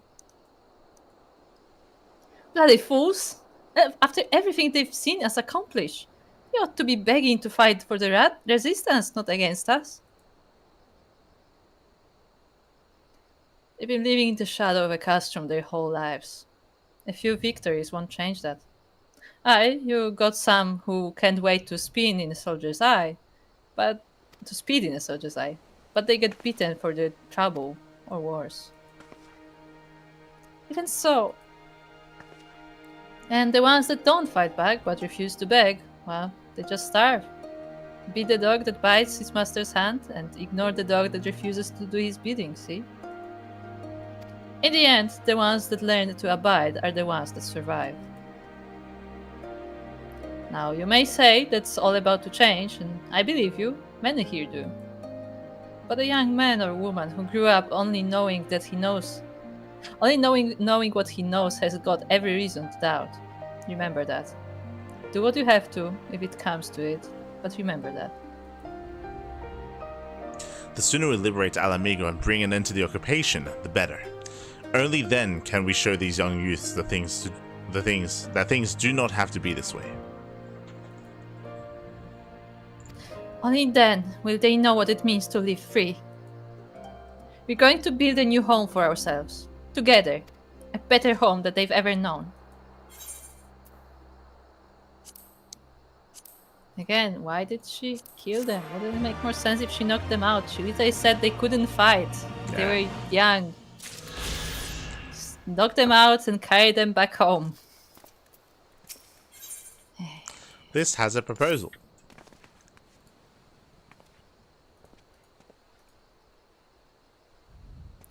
I've been thinking. Doubtful. If Alyssa needs more time to heal, maybe we should move her to Ralph's Reach. She can receive much better care there after all. Our infirmary is probably the best place for her, short of sending her to Gridania. Stola's been like... Stola? She's been in the infirmary for like 10 months. Like, what? Yeah. I mean, she almost died. They did say that. Uh-huh. And remember who was taking care of her? Uh-huh. Indeed, and given what Mistress Word has told us, I would rather she did not remain here. Then it's settled. Mango, go and see about getting us a carriage and an escort. Alfino, you should get your sister ready for the journey. Mirika, would you mind going on ahead and telling Orella that we're on our way? I want a bed waiting for Alice when she arrives. Thanks.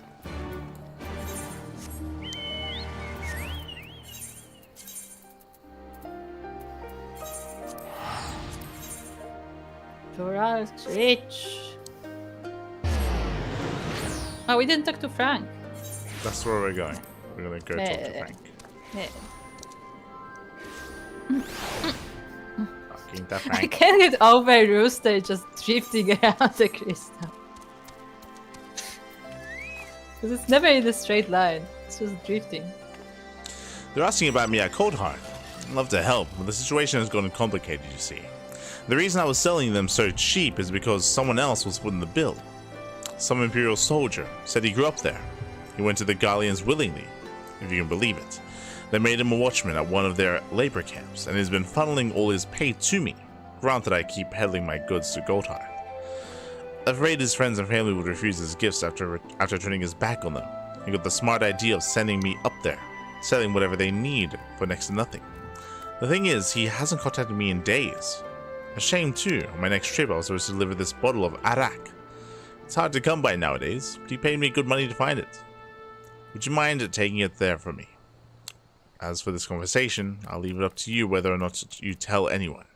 All things considered, I think he might have wanted someone to know.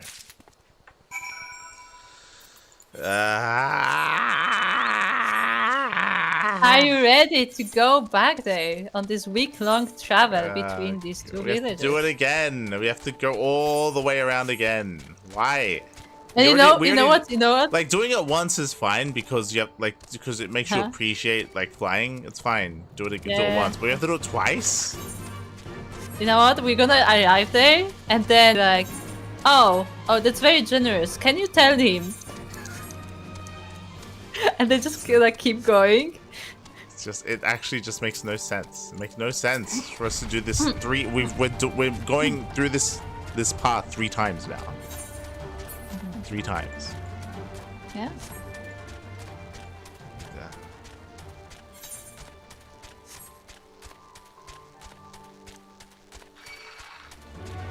Three times. 3.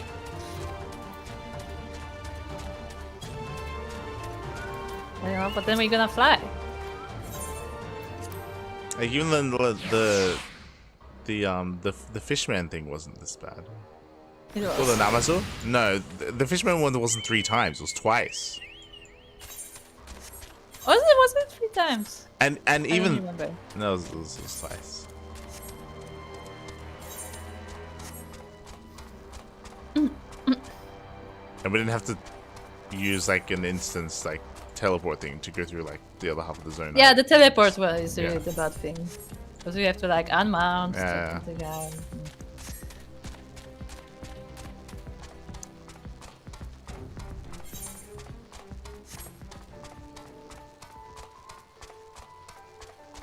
Ah, there's a big. It's a neck breaker. Ah. Right. Big boy. Oh, careful, it's the shaman.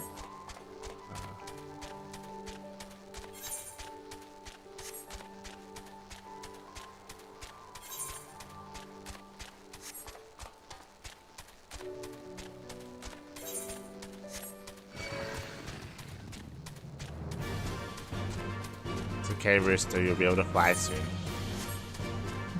This is like. We're almost there. Look at him go.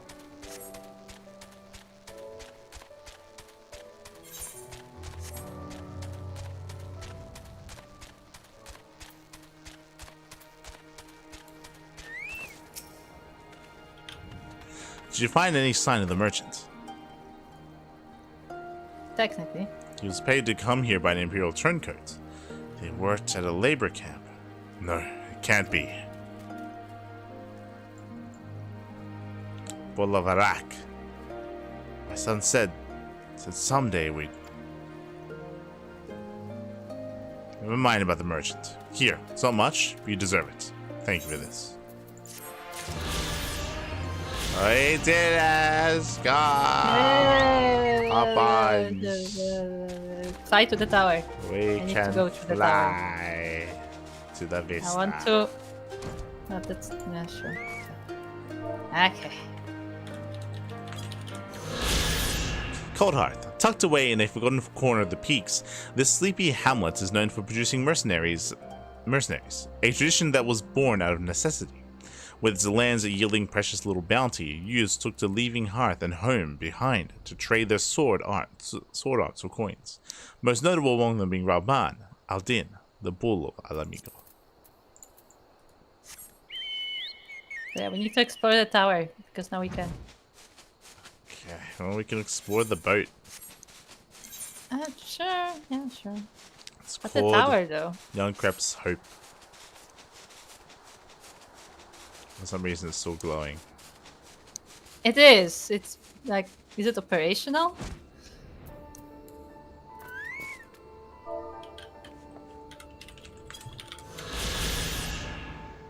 Young Crep's Hope.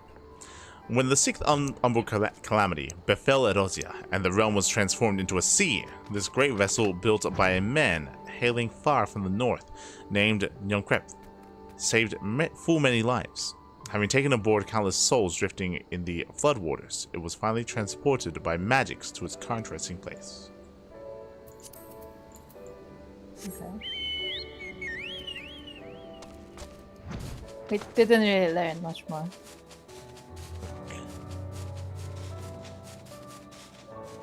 Oh, it has an eye. Yeah, it's like a head.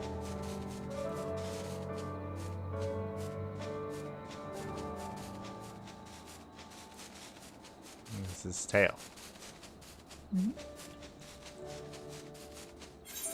So I'm pretty sure it doesn't let you inside the tower, but sure. I need to know. Because it looks hollow. It does. It is.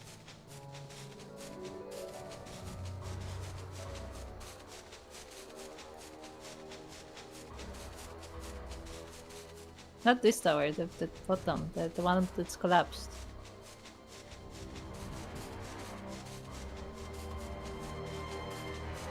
Yeah, invisible wall. No, I had assumed. it's so mean. It's right there.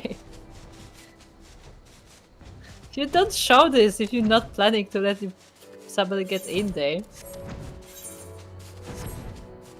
Actually, disappointing. You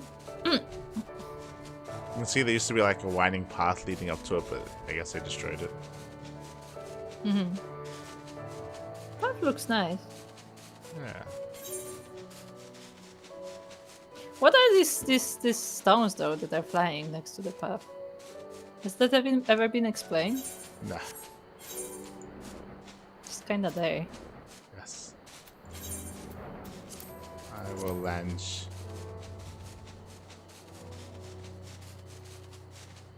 Why are we landing among the meat eaters? Because if I teleport while we're flying, sometimes it like bugs you out, right? Ah, okay. No, it just kicks. Yeah.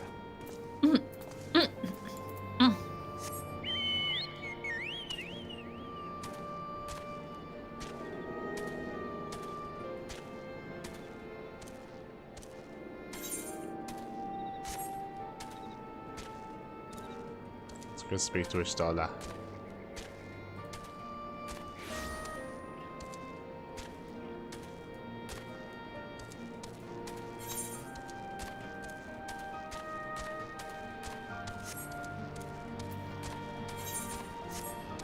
Dini. Dang.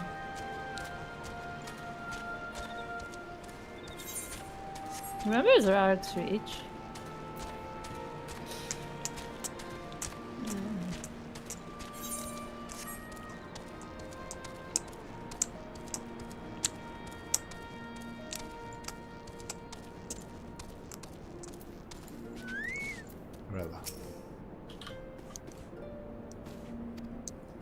Do you require assistance?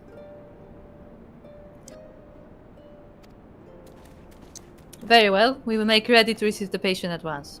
Give me a hand, would you?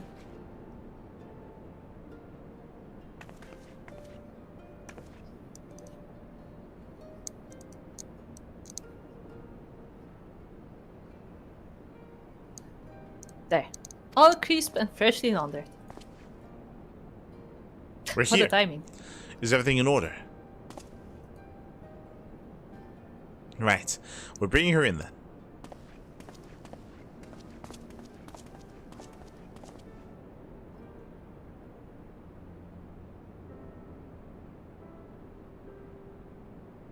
Why is she not unconscious?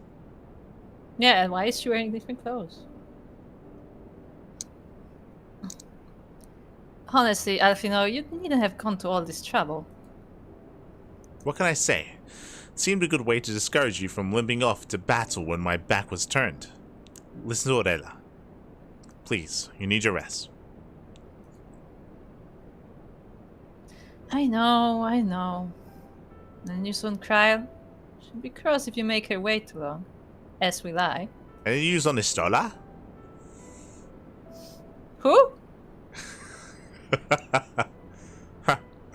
A chilling prospect indeed. I'll find her, sister. And I'll fight twice as hard for the both of us.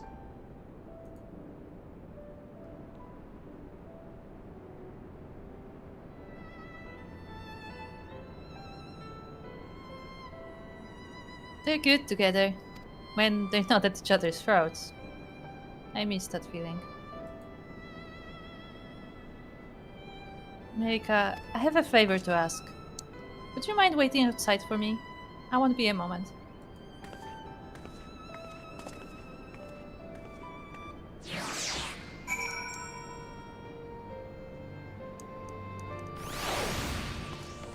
Are we gonna like visit Ida's grave or something?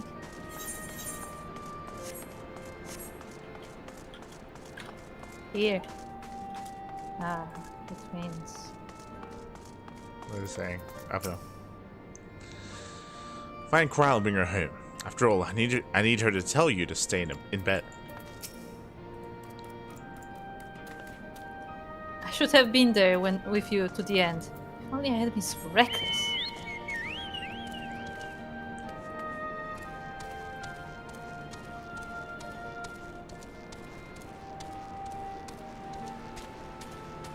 Yeah, that's another thing. Isn't it kind of bad to remove Alice from the fight? Because whatever. Whatever. I'm not upset. I'm not upset. I'm not upset. I'm not upset. I'm not upset.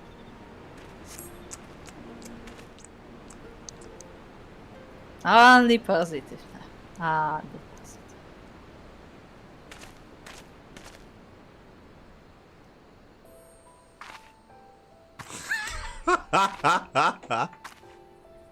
Oh shit. Like, how do you like my new drip? Huh? I know that everybody's dying, but I have clothes. Yeah, that was not the time for a makeover. Now was not the time for a makeover.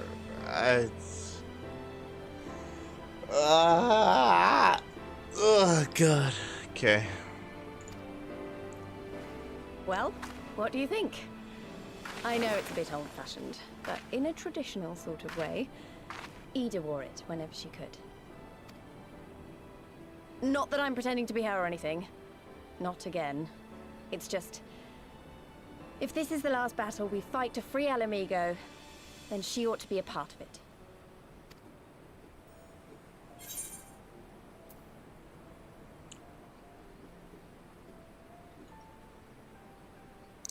What are you picking? So I think I'm picking ... because telling her it's not her style is kinda mean, but also this is not battle gear. Yeah. What am I looking at? This is like ceremony gear, like you know, when like you have like official celebrations, 100%, like 100%. this. You know, you can say that's like formal uniform, but it's like celebration uniform. This is not fighting gear. What Yeah. are you doing? Yeah. This is not the moment. This is very inappropriate. Right? I mean, so what I was gonna say before we got into the scene was I don't like that she had no commentary on the fact that Alice was in like hospital, basically. That Yeah, she was like once again, injured she doesn't and care. Yeah, like she has said nothing about that, even though, like, you could argue that she is one of the reasons, or one of the main reasons why she's even in. Like, She is the reason. Yeah, why she's in the predicament that she's in. For whatever reason, like they're just ignoring that fact. Like they're just not addressing it, which is weird. Anyway, Yeah, and remember how Raban said, "Oh yeah, she's really worried about it." She's not. She clearly does not care. And secondly, again, this is not the time for stuff like this. This would be like the time, like after the battle is over. She's like, you know, and they're like having like some official like speech or whatever, and she would like this is like, this is what my sister wore, and I want to wear it as a symbol that she's also part of this, that this is also thanks to her that we are where we are. That would make sense. Here it doesn't make sense. Yeah, this would make more sense after the fact, like post-patch stuff, like after the battle had been won. Not even post-patch, but kind of like Hien, when Hien had the moment where like Yeah. he had the speech to the people, like that would be the moment to do that, but not now. Okay, Dot.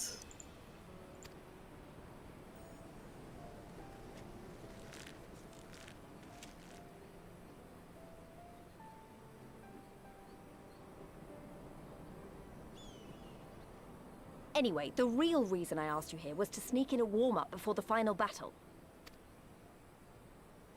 There's this place I know where monks used to spar as part of their training. Care to join me?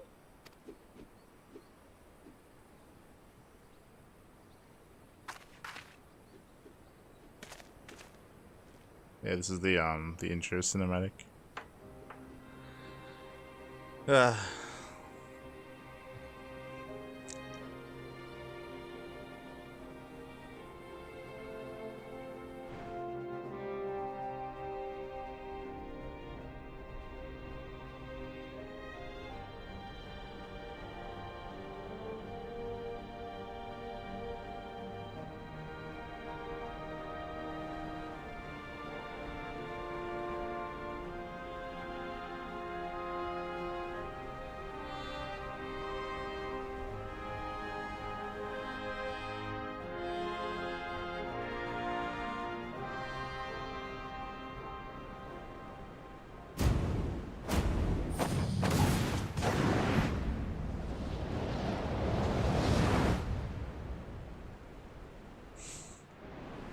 That scene would look so weird for Kura's character because she's a bard. Like, she's not a melee class.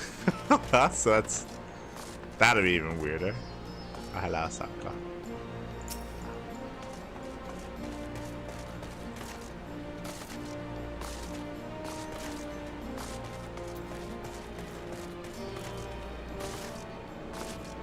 Water under the bridge. Under the bridge.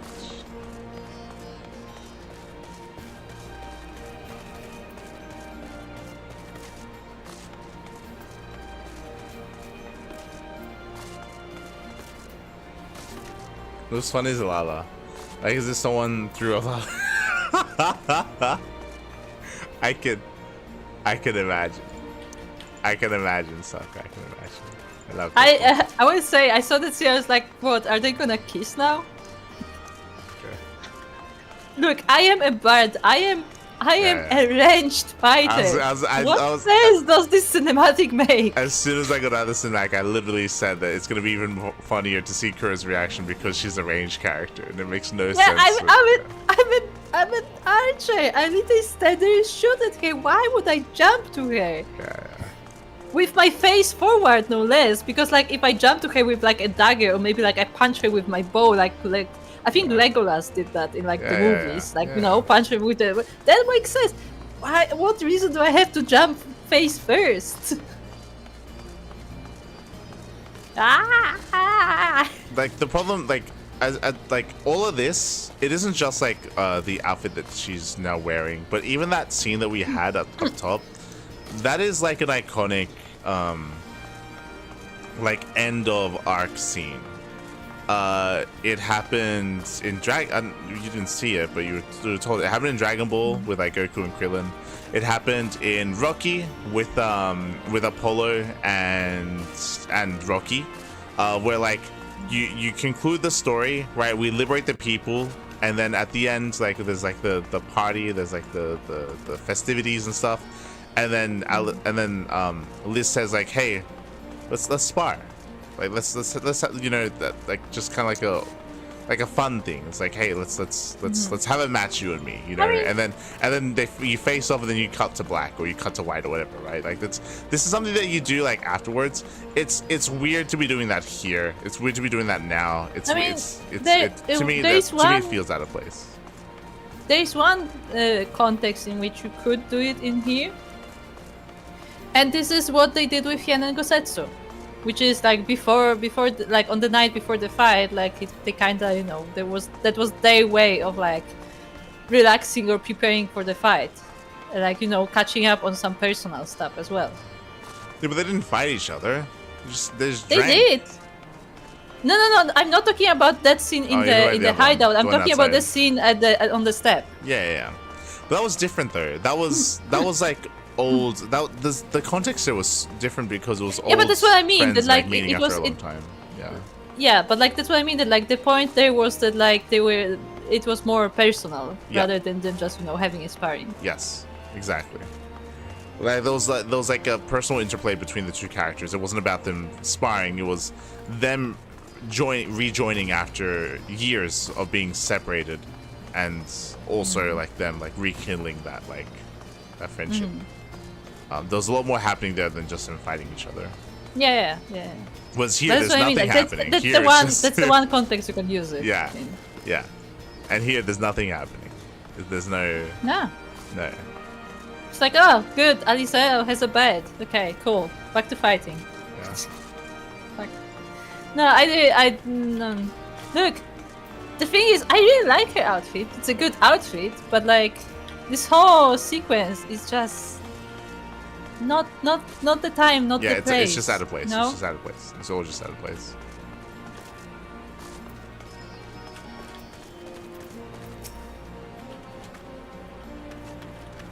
And she's way too cheerful about it too. Yeah, that's what I mean. Like, even like, go ahead, read it.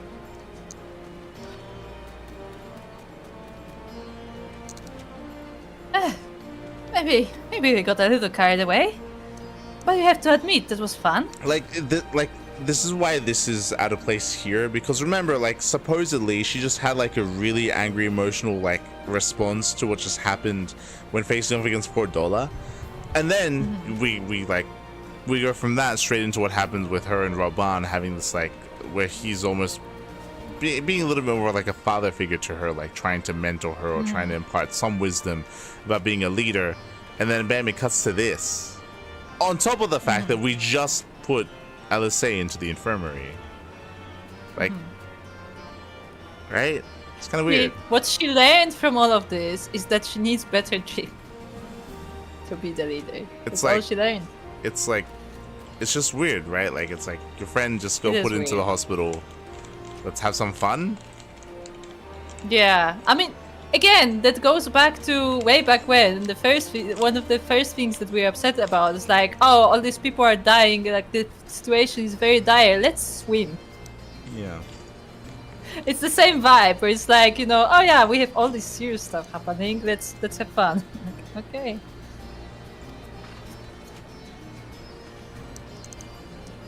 Do you have any more to say, or do you want me to keep going? Go on.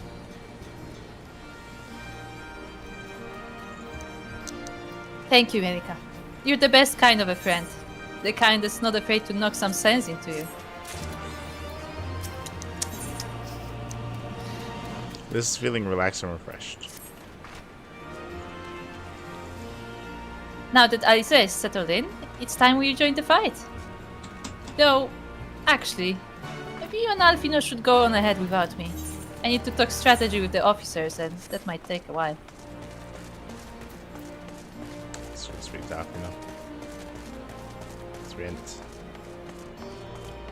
We'll just mount up. Where's Alfie? It's in the infirmary. Where's Alfie?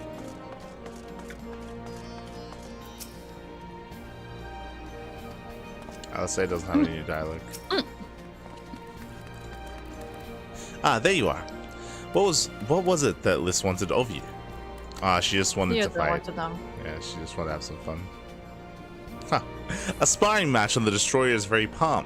I would have liked to have seen that. But she is right. We have lingered here far too long, and I'm ready to depart when you are.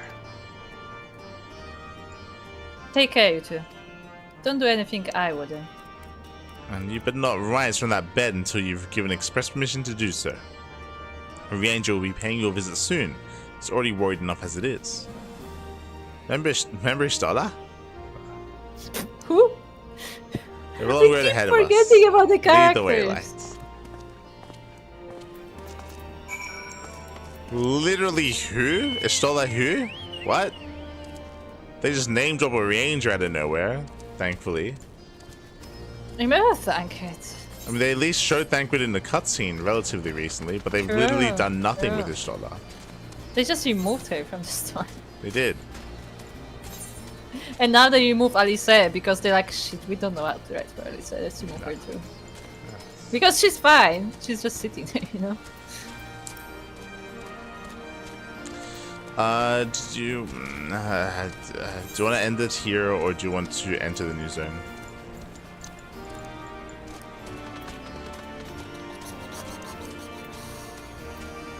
But do we end it, or do we do like Bard's Quest? What do you want to do? You could do the Bard's Quest, maybe. I don't know how long it is. Because that's probably gonna be the end of the thingy, right? We'll enter the new zone. This is a crystal aetheryte thing right there. So we'll be able to attune.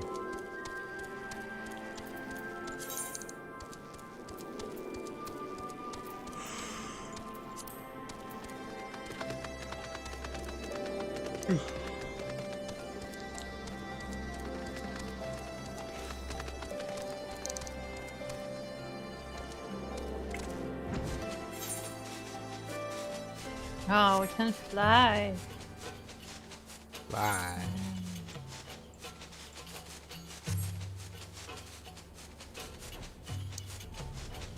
I'm just reminded that, like, we took care to actually do every single side quest in both in Realm Reborn and in Heaven's Ward.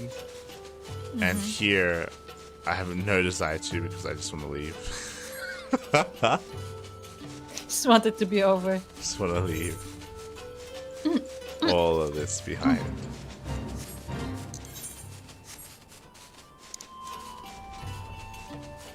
And we have to do it eventually, right? Nah. No, you just don't want to do this quest ever? Nah, we'll do it eventually. In a couple of years. Ah, okay. You have returned. How fares your sister, Alfina? Her rapier wit remains undulled, for better or for worse. Have there been any developments in our absence? I'm proud to say that Castrum Albania is now wholly under our control. At present, we are taking stock of any supplies and redistributing them amongst our men. Also, while sifting through the officer's documents, we learned that a unit of skulls under Fodol's command passed through the Castrum en route to the capital, with a single prisoner in their custody. Kryl, it has to be her. But, maybe. You'll be glad to hear that the tunnel leading to the locks has been secured by our soldiers and is now safe for travel. And one final piece of good news. Reinforcements from all 4 Alliance nations have arrived and joined the main host, which has established a new base of operations within the locks. Commander Hext should be arriving soon, yes? When she does, we will call a meeting to discuss the final stage of Ralph's Beacon. Hold on, are you telling me that Conrad was his surname? Yes. No, sorry, he was Commander Kempt. Sorry, Commander Kempt. There you go. Yeah. Sorry for keeping you all waiting.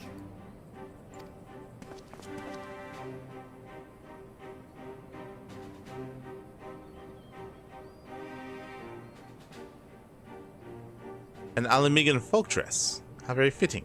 And well-fitting, I might add. Is it fitting? Is this fitting, Alfina? Alfie. Look, it's okay, Alfie. Cover your eyes. I wanted to do something for Ida. And for myself.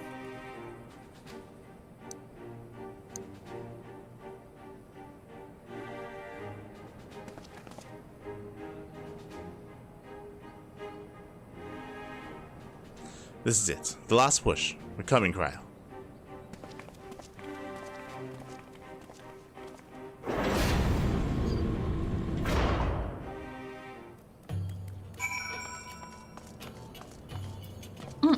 Why would a dress be fitting? Da, da, da, da, da. You're going crazy. Yes, I'm slowly losing my mind playing this expansion. I remember my father's words. How they rang in my ears as we left Castrum Albania behind and looked out over the locks before us. Comrades brave and true. They had come from all across Eorzea to stand with us. To stand against oppression and tyranny. 20 years the Empire had ruled us, but no longer. Liberty or death. Liberty or death.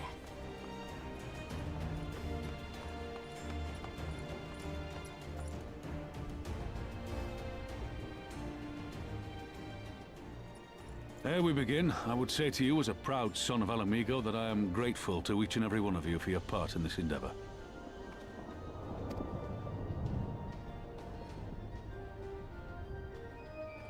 It's everyone.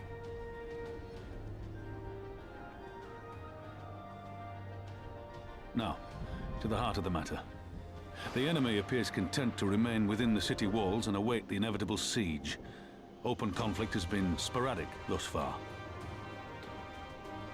Whether Xenos is biding his time until reinforcements arrive, or attempting to bait us into a trap, none can say. We know better than to trust his word. Regardless, we can ill afford to present Garlemald with a chance to ready her legions. It would be in our best interest to press for a swift resolution. A long siege wouldn't be good for the people in the city either. If food becomes scarce, You know who'll starve first. Just so. Therefore, I propose we commit our forces to an all-out assault. What say you? Excuse me?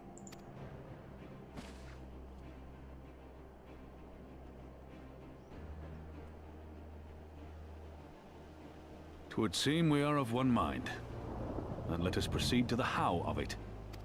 The immortal flames will form the vanguard, supported by the archers and the conjurers of the Order of the Twin Adder, under the Elder Seedseer's command.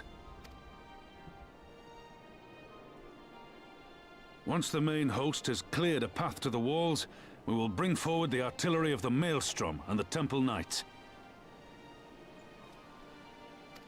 I would have your cannons pound the gates and punch a hole right through the middle of their defenses.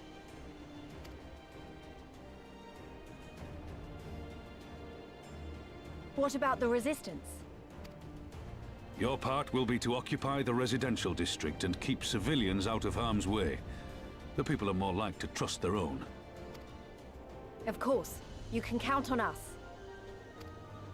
Remember that there is a second entrance to the city proper there.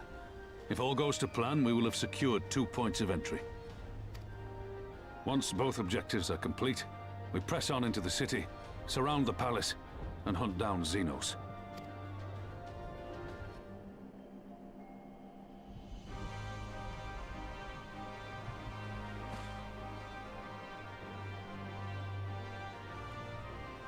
As for the Scions, you will be held in reserve as an irregular unit until we have more intelligence on your captured comrade. Kryle's rescue will be your primary concern, but I dare say we'll find a use for you once her freedom has been secured. Thank you, General. I pray we find her quickly. I appreciate that we're not a part of like the main event. Ralga's beacon nears its end.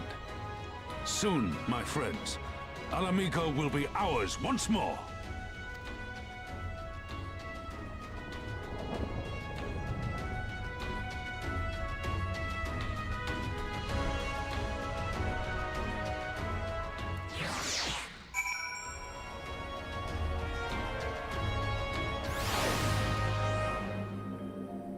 We made it to the final zone. We made it. For Lalamiga. Yes.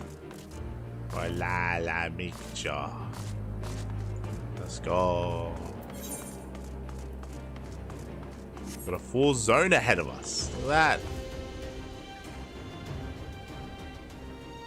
Is that ice? Is that... Hold on.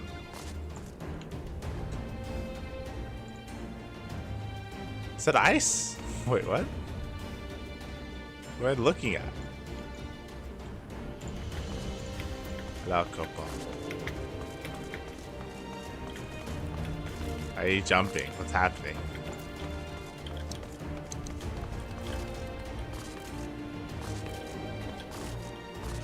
What's happening?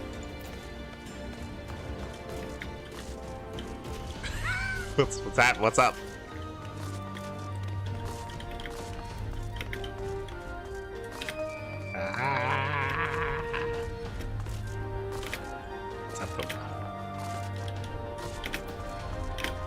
What's up, Copa?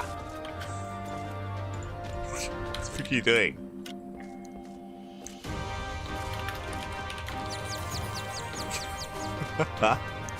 What's up? What's up? No, it's a shame I don't have a webcam because I could reenact this entire cinematic. Just smile and nod. Smile and nod. They clearly don't have any other voice actors. That's exactly what it was. As soon as they did, it was painfully apparent. Yes. As soon as they did it with the Seedseer, where he's like, yes, we'll have you know, lead the conjurers and like the range archers, and then panned over to her and she nods, and it was like, yes.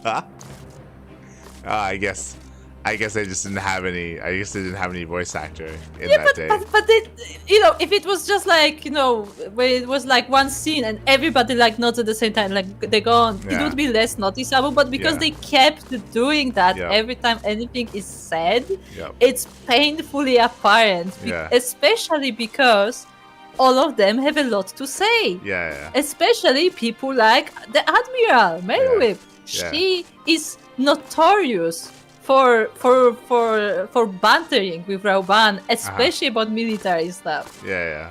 I'm glad you know. Out of all the people, she would have something to say. Like it may, like, she may not disagree with you. She may just like, okay, that sounds like a sound plan, but she would respond somehow. Yeah. Even Aymeric, he would say something. The Yeah. Seeds here is more quiet, on the quiet side, but she would still probably say something like very well, whatever. Yeah. They would say something. It was just so painful Yeah. to look at.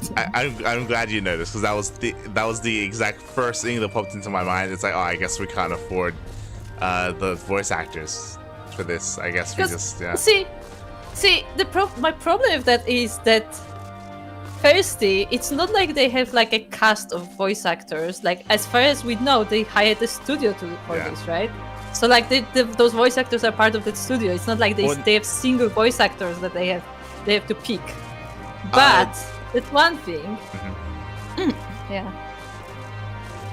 I would disagree. No, that's not true. That is the case when it comes to localization. But remember, this is made originally first and foremost Japanese production. So for Japanese, it's different because I 100% agree. I guarantee you that the local translators they got their voice actors ready. They're like, "Yo, we're gonna get paid."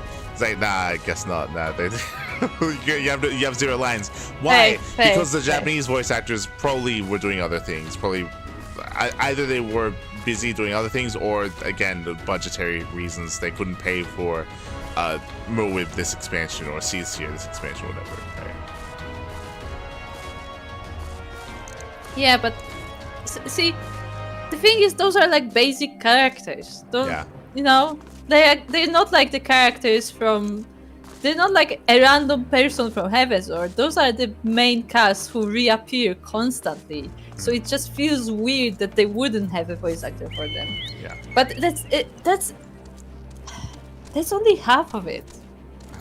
Because they have second scene at the end where they pan over every single person present, and every single person present smiles and nods. Yeah. They all smile and nod. I'm like, since when? It's like, since when, like, Elder Seedseer is so happy about going to war? Like, she hates war. She's like the number one pacifist. It's one of those things where like it makes sense for them all to be here because this is like the climax of the expansion. So like it feels necessary to have them, but at the same time, if you don't have the voice actors, like, should you still use these that's what I mean. Like, if you're in a position where, okay, you're nearing the climax of this expansion, it would make the most sense if they were all here. But if I don't have the voice actors ready, like, I don't know if I fault the people working on this because this was probably done first, and then, you know, they may have even like written a bunch of lines for the voice actors, but for whatever reason they just couldn't get them, and then, you know what? And then they screwed. Yeah. You know what? Make it a non-voice acted scene. True. Yeah, you can just do that. yeah, you can just do that. Just text. Yeah. We have so many text scenes often in important moments. Why couldn't this be a text scene instead? Yeah. You're not wrong. They could have just done it by text. This could have been a text. Because this could have been an email. Because literally this actually takes away from the scene. Because again, like, we know the personalities of these characters. Those are not nameless characters. We know them and we know how they behave. And this is not it. It feels very this feels like somebody like put in like a fake person instead, you know? Like, those are all spies or something.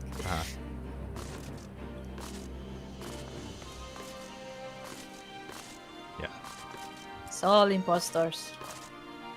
It's one of those things where either they had a script written and they already had lines written for them and they couldn't get the voice actors, or they didn't. and they just had them all nod along anyway, and then they just made that decision. It's just so dumb.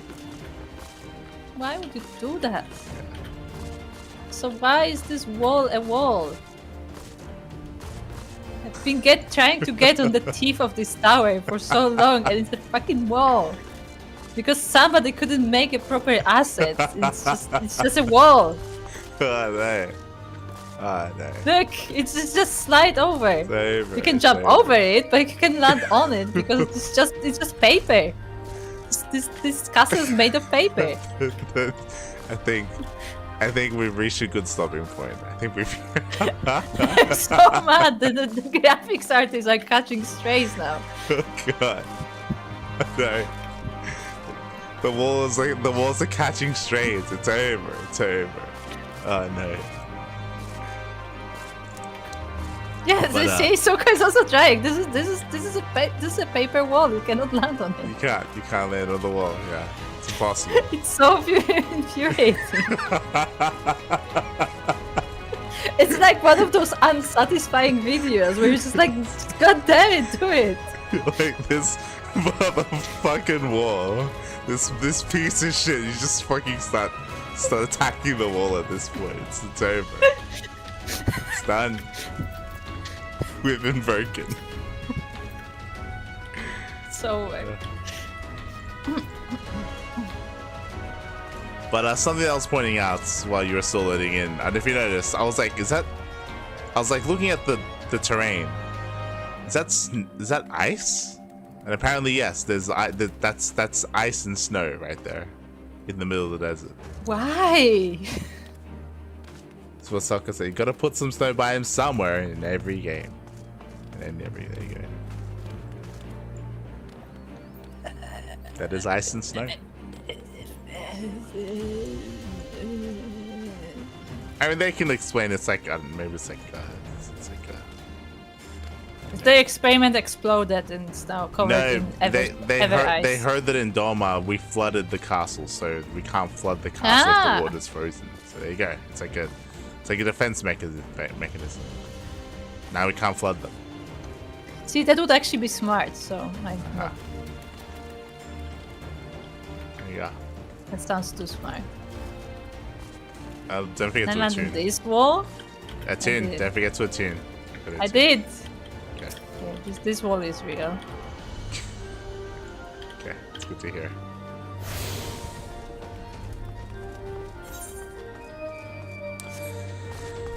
But yes, we'll interact with everyone here and we'll start the quest line here next time. Because it's the final zone. In the next episode of... And again, this is What the did you call final it? zone. What is it, the next episode of? Of disappointment.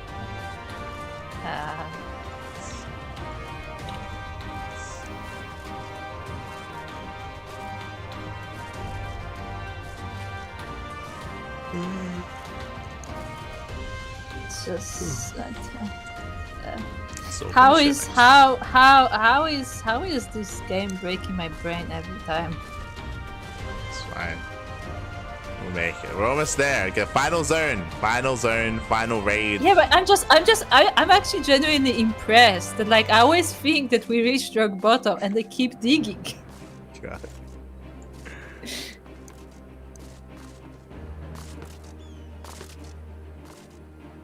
There you go. Jumping into the wall instead of on top of it feels like a cheat, but I like it more actually. There you go. And I still don't know how to do it. I wasn't able to. Oh well. The sky is nice, I will say. It's a nice skybox. It's a nice sky. Yeah. It's not just, real regular clouds, but it's a bit more fancy.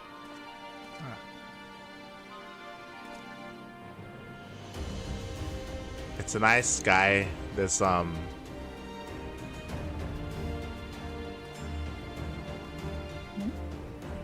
Amic's there. Amic's there.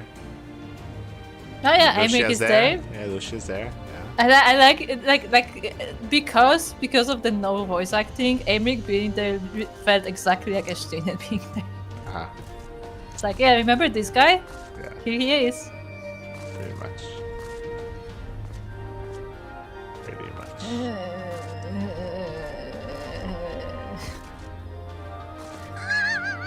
I'm in pain. Like they couldn't even fucking make this wall right. The fucking wall doesn't even exist.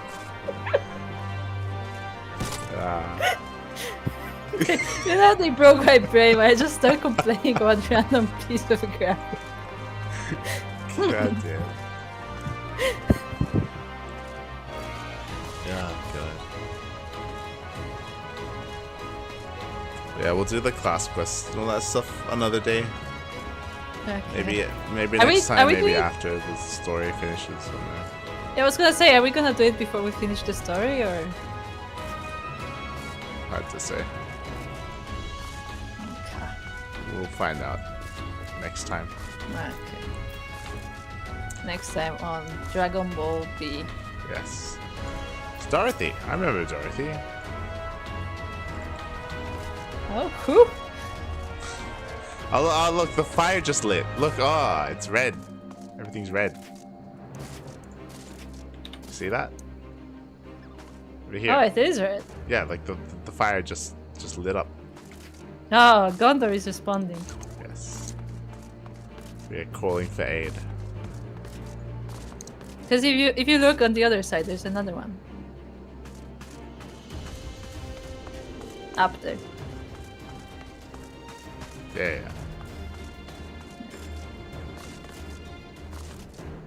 Okay, well with that, we did what we needed to do. We finished the zone, and we have moved on to the final zone of the expansion.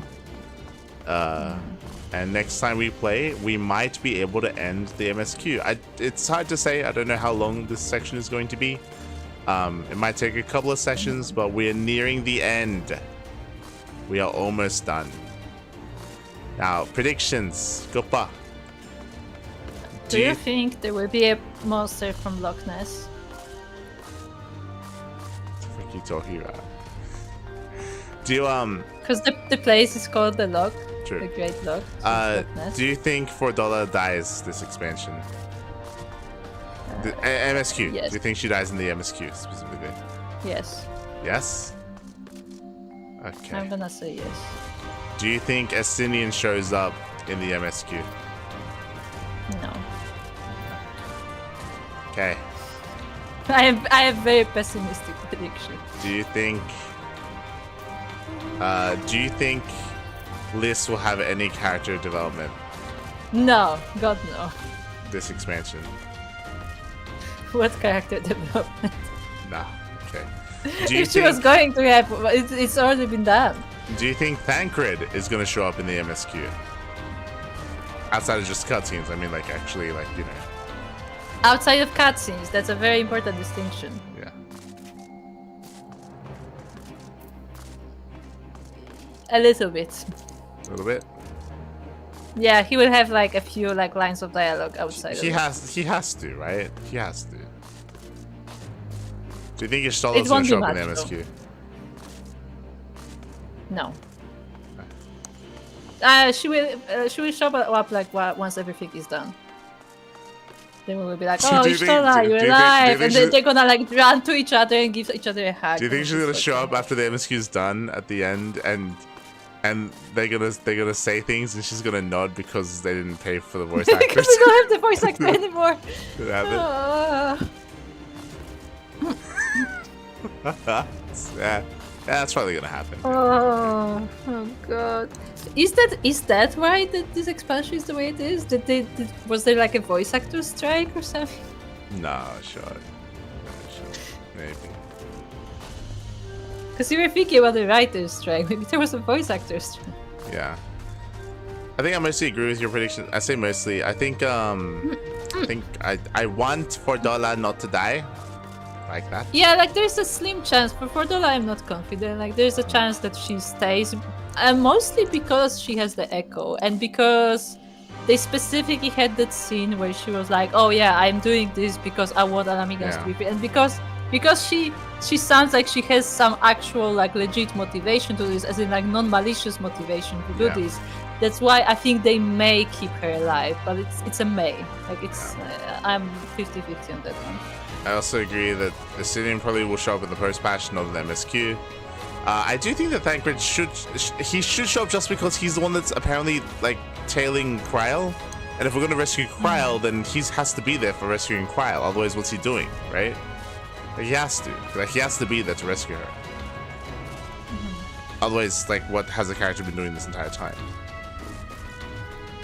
Do you think your range is gonna show up in the MSQ?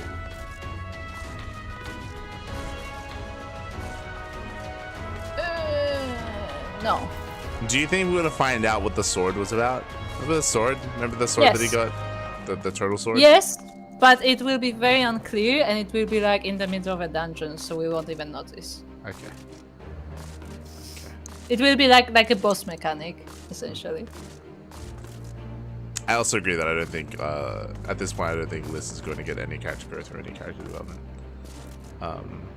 It's too late. No, I mean, if she was supposed to get it, she would already get it. Yeah, if she was supposed to, it would already happen. Yeah, I agree. Like, she's currently at the end point for her character. Yeah. Are they because gonna... that's what Ida's clothes symbolize, that she has become what Ida wanted.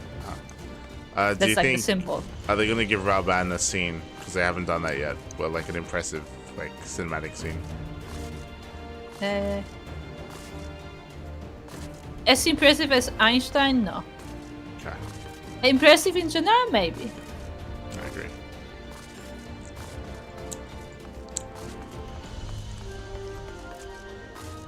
Any other predictions?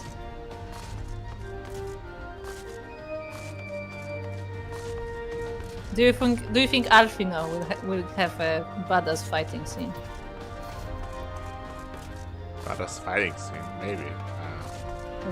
Specifically fighting, not just being a healer, because lately he's been mostly a healer. No, I don't think he will.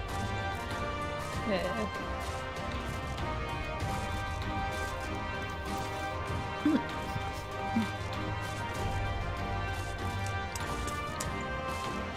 Anything we missed?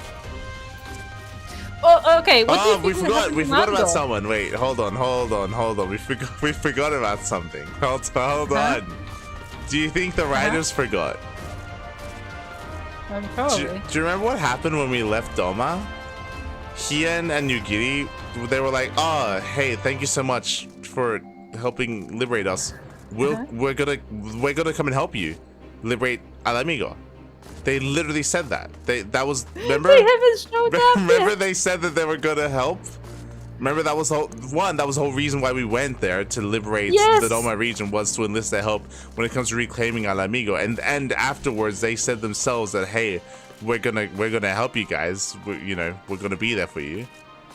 Fuck, like, how many strongholds have we taken over at this point without them? Yeah, we actually didn't need them. Like, do you think they're gonna come at the end, or do you think the writers forgot about them? They're gonna come at the end somehow. They have to. No, but it's gonna be underwhelming. Like, it's gonna be like they should have already been here. They should have already been a part of all of this. Yes. I don't know, like. I actually, you know what? I would not be surprised if they never appear at all, and they will be like, "Oh yes, thanks to the help of our friends from Doma, we were able to convince these people from the Empire to work with us." Because Hien specifically mentioned that they have people in the Empire who are trying to start rebellions and stuff. That's what's gonna happen. Yeah. They're not gonna use them at all. We're not gonna see a single samurai in the army. The problem with what, Hien and Yugiri is that if they were ever going to show up, it would be here, because they even brought in characters that they didn't have the voice actors for them. Like, they brought them in. Yes. And they have the voice they actors for Hien and Yugiri. And also, you know what? It would be a perfect moment for him to be here when Liz is having her preparation for the final battle kind of thing, because he knows what it feels like. Yeah.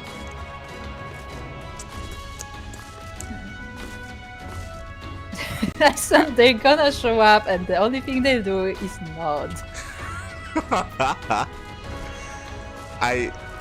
I'll be honest. I think they forgot about them. I think they forgot about them, and they might bring them into like a post patch stuff. Post patch, that would be arguably more disappointing. The problem is that if they're gonna help liberate Alamigo, they would have already been here because we've been liberating Alamigo the entire time without them, and we apparently needed their help. Like they should have been here. Should have been here for all of this. Everything, literally everything we've done. I mean, when we came back, they should have come back like shortly after. I mean, it's complicated because the writers wrote themselves into the corner once again, where they said that like all these factions of Domans, they returned to their homes because they did their thing, and now they're gonna be busy rebuilding for X amount of time. So like they cannot use them like right now because they're either not part of the fight or just busy. But I agree that if they were to show at all, like storming the main palace would probably be the moment they should show up. Yeah. It sounds like an important part. I'm telling you, they're gonna show up after we finish. They're gonna be like, "Hey guys, we're here. We made it." Sorry, we got lost on the way. Google Maps sent us down the wrong road, and we just we went on the wrong sea. Yes, but we're here, guys. So we're already done. We're done. Finished. No, see. So what's gonna happen is we're gonna go into the castle. We're gonna like take the castle. We're gonna be hunting down Xenos, and then Xenos is gonna beat us up because he's Xenos. And then all of a sudden, out of the shadows, jumps Yugiri and just kills him. The end. There you go. That's the story. Alright. Ken doesn't show up, he'll go lost. With that, we're done. We're done for today. We'll be back next week for some more Final Fantasy XIV. Next week, I believe we do have 2 days. We have 2 days scheduled currently for some more Final Fantasy XIV, so we should be able to, again, within those 2 days, I'm confident that we can finish this zone and finish the MSQ. Otherwise, it might take 2 weeks instead of 1 week, but yeah, we'll get there. Yeah, I mean, we should be fairly close, right? Yeah.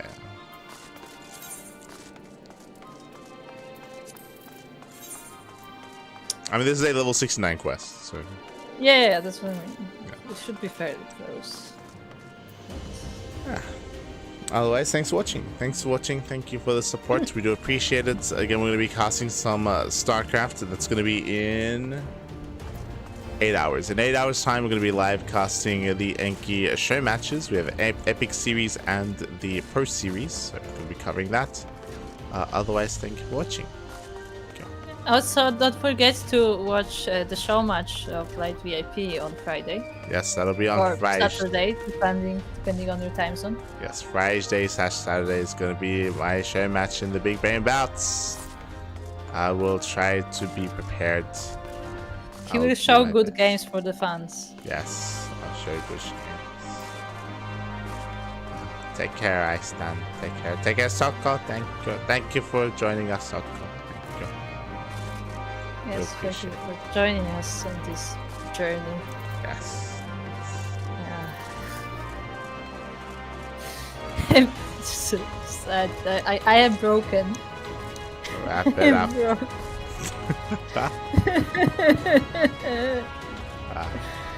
See you next time. See you next time. Goodbye. Bye.